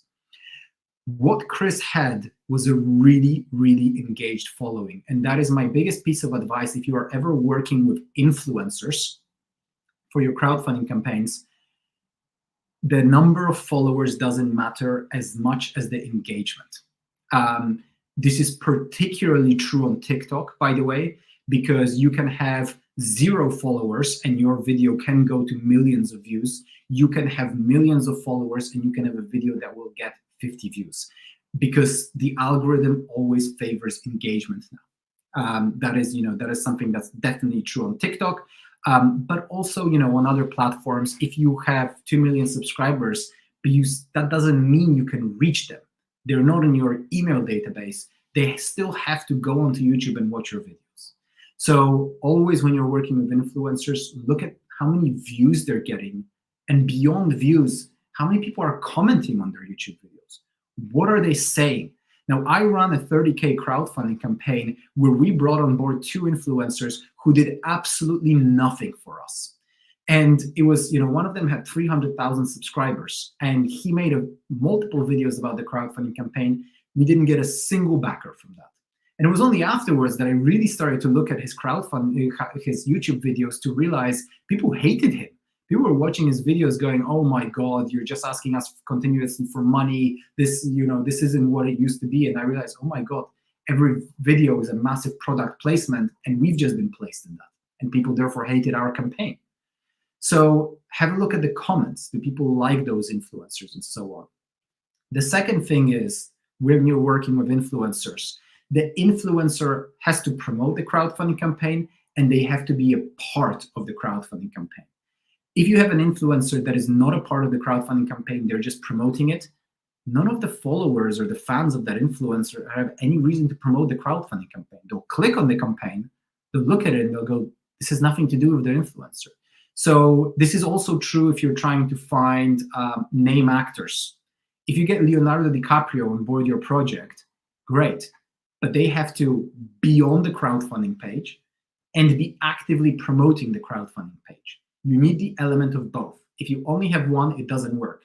You can put Leonardo DiCaprio's face on the crowdfunding campaign. If he's not posting about it, no one's going to believe it. No one's going to support the campaign. If he's just promoting another campaign that he's not on, people are confused. If you're Leonardo DiCaprio, you might still get some funding out of that. But you need both of those, and that's what he had with Chris Stuckman. So, as I mentioned, he had an engaged following of filmmakers, but specifically they've realized who trust him to teach them the industry.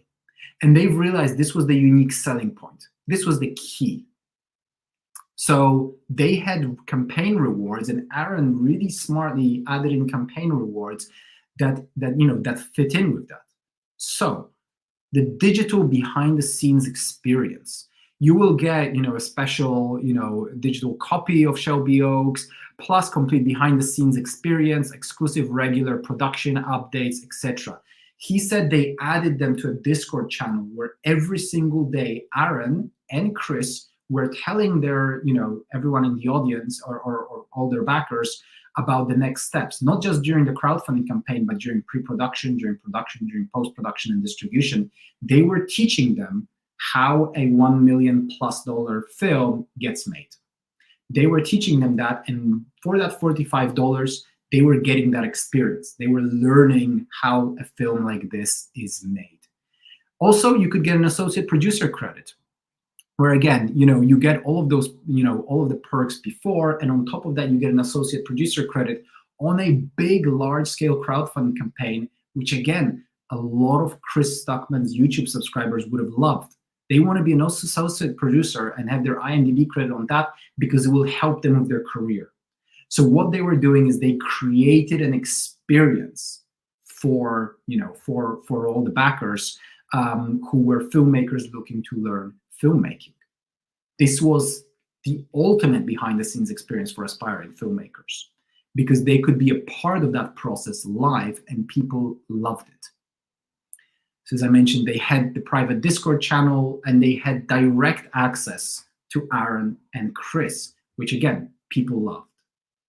Now let's talk a little bit about viral guerrilla marketing. What they did is they invented their own IP. They invented their own IP, which got a lot of people talking about their crowdfunding campaign. So they created a fake group called Paranormal Paranoids, with a sort of internet mystery that people thought was real. They made up this kind of this fake story on there, but they got people to think that it was real.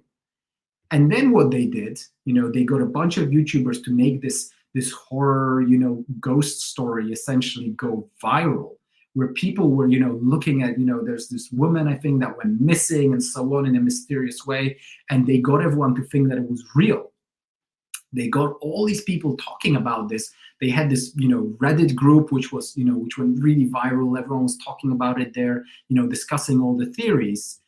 And then their production company bought the rights to turn this into a film, which would then be the crowdfunding campaign. So they literally made up a story and they bought their own story, their own IP, because this way they didn't have a pre-existing audience. They weren't making a documentary film. But what they decided to do was have this whole viral guerrilla marketing strategy to create an IP, to get people really excited about this, because people are getting a lot more excited about a story than they do about a crowdfunding campaign. A crowdfunding campaign, by the way, implies you will want money from them. So they decided to first start off with a story that everyone, started to kind of, that started to go viral. And then they turned that story into the crowdfunding campaign. And through that, they got a ton of backers as well. And with all of this, they really created this really immersive experience where it wasn't just a crowdfunding campaign. It wasn't just a page. People were talking about it all over the internet. And, this is where they got Deadline and other publications to talk about the campaign, which gave it a huge boost.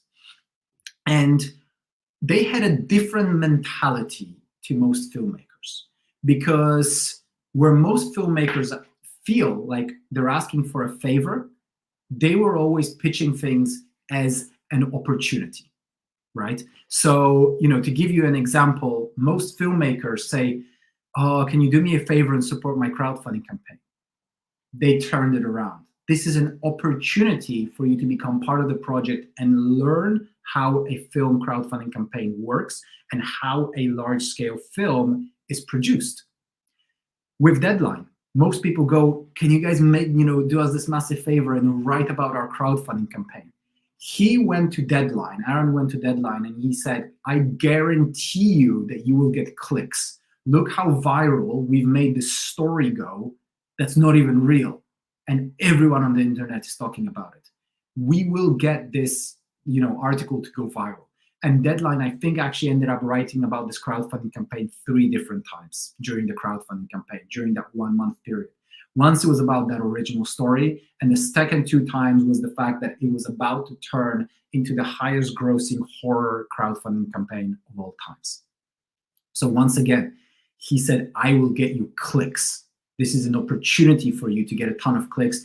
And this article that Deadline wrote was the trending article, that at that particular moment. So actually, it went to the top article at that moment on Deadline, which is incredible. But again, he changed that mentality. So have a think about how you can switch your mentality from asking people for a favor to offering them an opportunity, because that is extremely powerful, whether it's crowdfunding, whether it's private investment, whether it's bringing your cast and crew on board, and so on. If you feel like you're asking for a favor, you're doing something wrong. You need to be offering people an opportunity. So, again, sort of the campaign similarities here, they had a pre-existing audience, they had PR buzz. Once again, they had this professional team, and they had great rewards. So, the question over here is, okay, all of these campaigns, right? And again, all of these campaigns had pre-existing audiences. All of them were able to generate a PR buzz, right? All of them had professional teams, and all of them had really, really great rewards. And if you can't get the first 2, which it's really difficult to get a PR buzz, and it's really difficult to have a pre-existing audience, if you're making a film that's, if you're making a crowdfunding campaign that's under 50K. And at that point, what you might want to consider is something slightly different. So what I want to show you guys now is a final case study where they actually raised a lot less money, but they also had some really, really great elements, which meant that they weren't relying solely on family and friends, which most filmmakers do. So this was a crowdfunding campaign that I actually coached Jane on. Jane created this crowdfunding campaign. She raised a little over £16,000 and actually went on to raise another £5,000, I think, from private investors that she met through this crowdfunding campaign. And this was a very, very interesting crowdfunding campaign, because the reason for success was just the rewards. And I can't stress enough that this campaign did not have a great video. It did not have a great campaign page. It did not have a highly professional team. There were mainly filmmakers who were making some of their first short films. But there's one thing that they had, which was rewards. And they decided to really, really focus on that. And I was coaching them through this and really teaching them, how can you turn backers into buyers? How can you get people to go into your crowdfunding campaign and go, I don't even care about this campaign, I want this reward? It's quite difficult sometimes, but let's dive into this specific campaign. So, one of the key things they had over here, I'm going to make this a little bit larger so that you guys can see it better over here. But essentially, let me walk you through some of the rewards that I got them thinking about and adding on over here. First of all, promotion. So most people, for £10 or £5, they say, I will give you a social media shout out. That means nothing to most people. Okay, it strokes their ego a little bit, but honestly, it doesn't help. So I said, okay, how can we turn this into something that people really want? Okay, let's give them this. We will repost any link for a showreel or a trailer for a film or a business promotion or even family celebration on Facebook, Twitter to promote it. Please email me your preference and the link. So rather than saying, you know what, like we're just going to give you a social media shout out, we will give you something hyper specific. We will help promote anything that you want to promote. So people started, you can see 56 people claimed this. 56 people were like, oh yeah, you know what? And I remember going for this and, the people were saying, yeah, please can you share my showreel? Please can you share my production company? Or I've just started this new business. Can you just share this? I just started a new service for filmmakers. Could you please share it? Another one for £30 is a lucky dip. We will send you a potluck prize from the items donated to us. We already have some nice things like candles, vouchers, etc. What happened over here is it plays into a sort of a chemical reaction where dopamine is generated. And this is what happens. Dopamine is generated when your body is expecting something really great to happen. You might not even know what it is, but you're looking forward to something. That's when dopamine kicks in. Dopamine is really, really important when you're trying to get someone to buy something, because it's that expectation that a reward will happen. It doesn't have to be the reward, it's the expectation. That's what dopamine is. And it is extremely powerful when it comes to crowdfunding. And what happened over here is people didn't know what they were going to get. But they thought, you know what, there might be some really nice things, or, I might not get something great, but there might be one really, really great reward. And I'd really love to get that. So what I would suggest here, if anyone tries this out, is to have one really, really good reward. Have one pair of headphones that someone added over here, which you can give for £100, right? Or $100, something that's worth way more than what people are paying. And that will create this dopamine rush in people's minds going, I might win this, I might get this. And therefore they will want to support it, even though some of the other things that they might get are, just $5, for example. So if you think about this lucky dip, try and add one thing that's, that you can add over here, that there is one pair of headphones or one pair of whatever that people might get. Next, they got so many different experiences or services that people would normally buy for. So, you had a crowdfund one-on-one lesson. There was a CineCircle membership. As I was coaching this, I actually offered them free CineCircle memberships. There was a life coach session with a professional life coach. So there was lots of different, elements that they were adding in over here. I also want to give you guys a quick tip here when it comes to rewards. For all rewards that are over £100, for definitely over £200, here's what I recommend and what you can see over here. You want to create a level of scarcity because you want to create urgency. Crowdfunding, when it comes to crowdfunding, the most important element is urgency. You want to give people a reason to support your crowdfunding campaign today, right now, rather than tomorrow or the day after. So, for most crowdfunding campaigns, you have a level of urgency because it's a fixed deadline, it's 30 days. But people don't really have a reason to support today. They might say, I'll support next week, and then they forget. So what I would suggest for all of you is, with all these rewards that people might really want, they might say, oh, you know what, I might want this, this Cine Circle membership or this life coach session. Only ever have 2 on at the same time. Limit it to 2. When 1 gets sold, you suddenly have 1 left, and the second one will sell right away. I assure you the second one will sell that same day. If you have an unlimited amount, it won't. You only have 2 available, and once the 2 sell out, you hide that reward and you recreate that reward again, and you again have 2 available. Because that, again, what that does is someone might say, oh my God, I wanted this life coach session and it's now sold out. Oh wait, it's back. Okay, it's gonna sell out soon again probably, so let me just get it. You create this demand for it, and you create this urgency. You give people a reason to support the campaign today, because this reward might not be there tomorrow. So that's another tip. Only ever have 2 at the same time. Then they've created a ton of different, experience rewards, such as you will get half a day on set, you will get headshots, showreel scenes.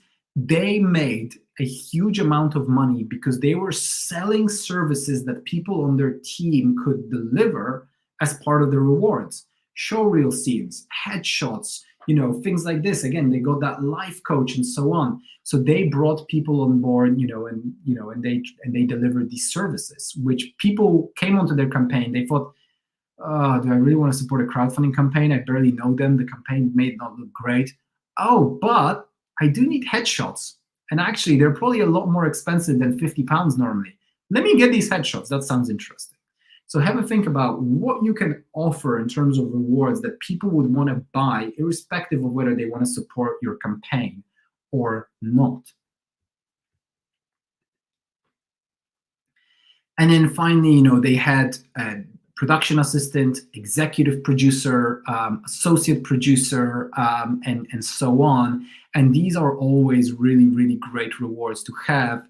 And what I would add over here is, you should normally add about 10% for executive associate producer rewards and executive producer rewards. 10% of what the reward costs, I would give back to the people in value. So rather than just you will get an associate producer credit, what you should add is, okay, if the associate producer credit is £1,000, I will use £100 to spice up this reward and sweeten the deal.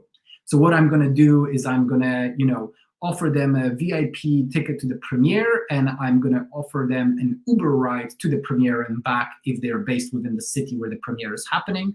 Or I will offer them, a ticket to the festival where the film is being held, being shown, or, anything like that.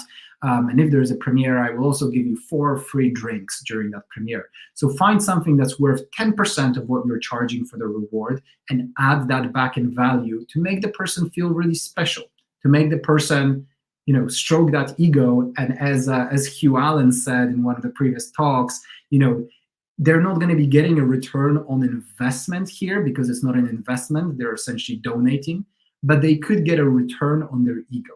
And you could give them that with the executive producer and associate producer credits. So one thing that's absolutely crucial about these rewards and getting them, being able to actually have these rewards is, I always suggest building a team. If you're crowdfunding alone, that will never work. You will not be able to, to do a high-scale crowdfunding campaign if it's just you. You need to build a team because that massively increases your marketing reach, but it also massively increases the amount of resources that you have. You might have a headshot photographer on the team. You might have someone who can do show reels. You might have someone that's got an uncle who's got an Airbnb and they're willing to put that Airbnb for 2 nights as a reward, right? So just have a think about, essentially what, how you can build your team and how you can expand the team and really brainstorm as a team, what are things that we can give people over here that aren't going to cost us a huge amount, but there are going to be things that people will really, really want. So again, how can you turn, turn your backers into buyers? That is the main question over here, and it'd be fantastic. I see some questions over here already, so I'm going to get to those in just a moment. But I just want to to summarize over here. If you're doing a large-scale crowdfunding campaign, you need to have a story and you need to have a PR buzz around that, because storytelling always sells the best other than anything else. You want to make sure that you try and, wherever possible, tap into a pre-existing audience, because that's something that is really, really important. And then finally, having a great team, a professional team, and having really, really great rewards. If you can't have any of the rest, the main thing is have really good rewards that people will want, because people tend to get sick and tired of donating. They want to, but instead they might want to buy something. So I'm going to get to some of your questions now. I think we had a question over here on what are the best crowdfunding platforms to use. So let me just go through that. Right. What is the best site for crowdfunding? There are different options out there. So let me walk you through some of the main options. Your two biggest crowdfunding platforms for film are Kickstarter and Indiegogo. There are one massive difference between the two crowdfunding platforms, and the reason why Kickstarter has a exponentially higher success rate than Indiegogo, which is that it is an all or nothing crowdfunding platform, which means that on Kickstarter, if you're trying to raise $10,000 and you raise $9,999, you do not keep any of the money. The money never leaves the backers' accounts. On Indiegogo, you can pick between an all or nothing funding model or a flexible funding model, but most people on Indiegogo tend to pick the flexible funding model, and that's what it's known for. So a key thing over here to understand, first of all, Kickstarter is a lot more risky in that sense. If you nearly get to your target but you don't, you're in a bit of a problem. On the other hand, with the all or nothing funding model, what you'll find is people will support your campaign a lot more at the start and a lot more at the end. If you're at £0 funded and you're on Kickstarter, and you're on Indiegogo and you've got the flexible funding model, and you ask me for $50, I'm gonna say, you know what? You've got a lot to raise. You raise a little bit more, because if I give you $50 and you do not raise any money after that, I'm gonna lose that $50. You're gonna keep it, and I'm not gonna be able, and you're not gonna be able to make the film. On the other hand, on Kickstarter, I can right away have the confidence I'm right away going to give you $50, because unless you raise the full target and are able to make the film the way you promised it, that money will never even leave my bank account. So on Kickstarter, you will get a lot more pledges at the start because it's safer. And on Indiegogo, if you've raised 8,000 out of the 10,000 and you've got 3 days to go, you'll go, oh, we did pretty well. On the other hand, and you'll probably stay around that 8,000. On the other hand, on Kickstarter, you have to get to the end, therefore you will. Your backers will increase pledges. You will really get motivated behind the team, and you will find a way to reach that full target. Aside from those two, if you're in the UK, I would also recommend Greenlit. It's a new crowdfunding platform specifically for filmmakers. They have some pretty cool features over there, and they give you quite a bit more support than you might get on Kickstarter and Indiegogo. And in the US, I would recommend Seed and Spark. It's also a specific film crowdfunding platform. And again, they have some film-specific features over there, such as people can pledge equipment hire rather than funding, and other aspects such as that. Okay. Next question, could you provide a list of several crowdfunding services, organizations? So if by services or organizations, you mean people who can help teach you crowdfunding, CineCircle does that. So as I mentioned, I teach people crowdfunding. We're also going to have a crowdfunding coach, Justin Giddings, speaking tomorrow about actually both crowdfunding as well as high-level networking for booking meetings with decision makers. So that's two there. You're unlikely to ever find an agency that will take on a crowdfunding campaign for you. You will always need to run it yourself. You can just get more people to help you with that. Are you allowed to reward points or shares as a producer? So you can do that later. You can't give a monetary or shares or things officially on the crowdfunding page. So if you say that you will get 10% of the film, you can't do that on rewards-based crowdfunding campaigns, or you can't offer money. But what you can do is, for example, saying we will be having an individual discussion with every single producer to try and get them more involved in the in the project and potential rewards that might come from that. So you can sort of give a vague description of that will get people, okay, I might have a chance over here to get some points in the film, but you can't outright say that on the crowdfunding page. I think that's more of a conversation that you should have afterwards or before someone, off the crowdfunding page, before someone gives you money. And that was Kickstarter and Indiegogo. Yeah, Indiegogo. And then Greenlit, yes, is another one, and then Seed and Spark.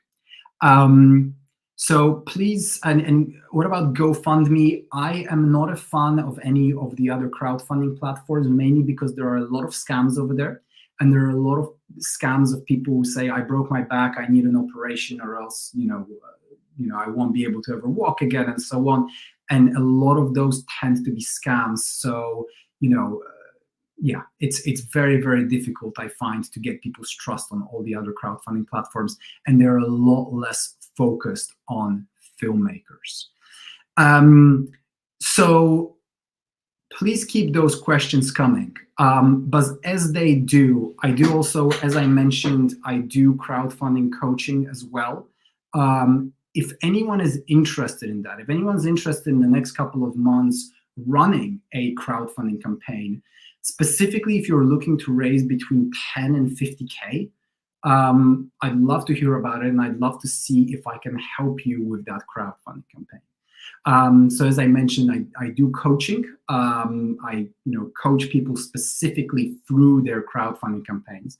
I coach them how to build a team, how to promote and market the crowdfunding campaign in a way that they can get a successful campaign.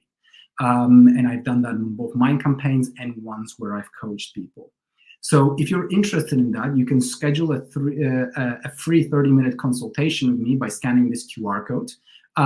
It will also show you my prices and so on right there before you book right after you schedule the call. When you're answering some of the questions, it will show you my prices over there as well and how that works. But essentially on that call, we will discuss your campaign. We will talk a little bit about what I would think the main strategy should be for you, and then we will see if your coaching, if my coaching package would be a good fit for you. And one thing that I promise over here is that there is no hard sell on that call. I don't even have a way to get you to pay anything on that call. I am simply going to tell you a little bit about that coaching package, and then after that call, send you an email so that you can discuss it with your team. So there won't be any pressure on there. But as I mentioned, this would have to be for a crowdfunding campaign that's looking to raise usually between 10 or 50K, and you're looking to launch it at some point in the next 6 to 9 months. That works ideally, and not within the next month, because at that point, there isn't enough time for me to help you with that. Okay, so let me answer some more of the questions over here. How important is a soft launch, and how important is the 90-day model built around the 30-day campaign? So a soft launch, generally speaking, talks about raising some of the money or locking in some of the money before you launch your crowdfunding campaign.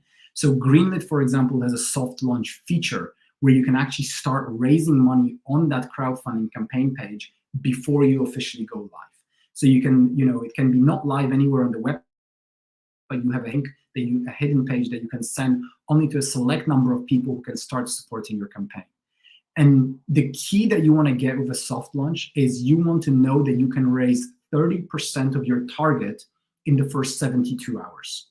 If you can raise 30% of your target in the first 72 hours, statistically speaking, you will have a 95% chance of success. So that's the metric that you really, really want to hit. I can usually tell after 2 days whether a crowdfunding campaign is going to be successful or not. It's possible to revive a crowdfunding campaign, in the middle and have a really, really great boost, but it's extremely, extremely difficult. So again, what I would recommend is doing all of that work beforehand and knowing that you can hit that 30% mark in the first 72 hours. And that means already talking to people and asking them, will you support my campaign? How much will you support my campaign? And then saying, can you please support it on the first day? This is really, really important.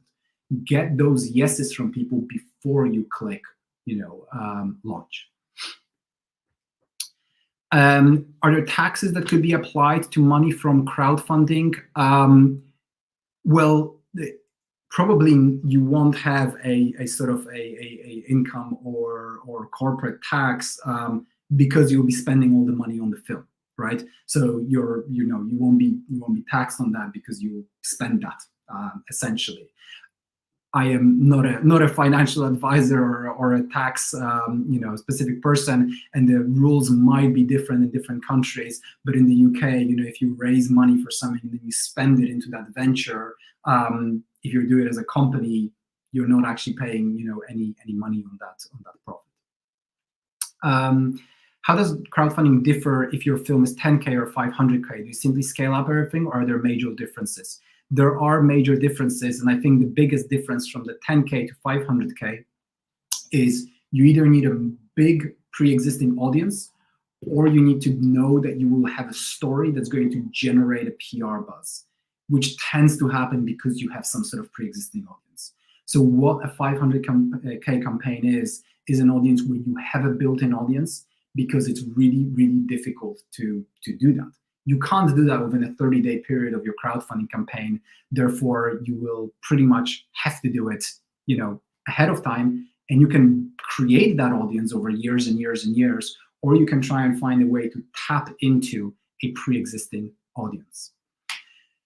Often investors dislike crowdfunding. It depends on whether you were successful. So if you already have a successful crowdfunding campaign, you might even get investors out of that. What investors hate, I think, is you saying that you are going to be running a crowdfunding campaign. So I would suggest running the crowdfunding campaign first, having a successful campaign, and then reaching out to private investors. Can you learn fee from the crowdfunding campaign? Yeah, so you will normally pay 5% to, say, Kickstarter and Indiegogo or the platform, and you will pay roughly about 4% in credit card and processing fees. So if you raise 10K, you will keep about 9K from that. So about 10% will be taken. Can you crowdfund scripts alone? Very, very difficult, because you're essentially, your only cost is you as the writer most of the time, unless you've got a lot of development and so on. But if you're looking to crowdfund for a script, I would pitch it more as crowdfunding for development of the film rather than a script, because a script is you are crowdfunding for someone to pay you to write the script, which is always really difficult to crowdfund for something like that.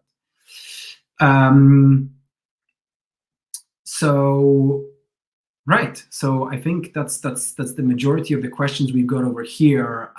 So now you should have all received an email about the Zoom networking session, or it will be coming in your inbox in the next minute or so. So for everyone who is interested in joining the Zoom networking session, I will see you all there. I'm also going to add a link here in the comments, which is going to give you access to that. So if you just click on that link, it will take you to the Zoom networking room, where we will be running some a nice little Zoom networking session to finish off the first day. So I hope to see you guys all there in about a minute or two. Final question: how big of a team do you need to build for crowdfunding? It really depends on how much you're trying to raise. Each team member tends to be worth anywhere from 2 to 5K. So, so normally around, say, 3K for crowdfunding campaigns. So if you're looking to raise 30K, you probably need 10 team members. But that is a ballpark figure. And tomorrow we will be starting at the same time as today, so 5 p.m. UK time, which I believe is 9 a.m. Pacific. So we'll be starting at the same time. As I mentioned, there is the link to the Zoom networking session, and I have also just emailed the link most people as well. So I hope to see you all there. And thank you all for attending today and for staying until the very end.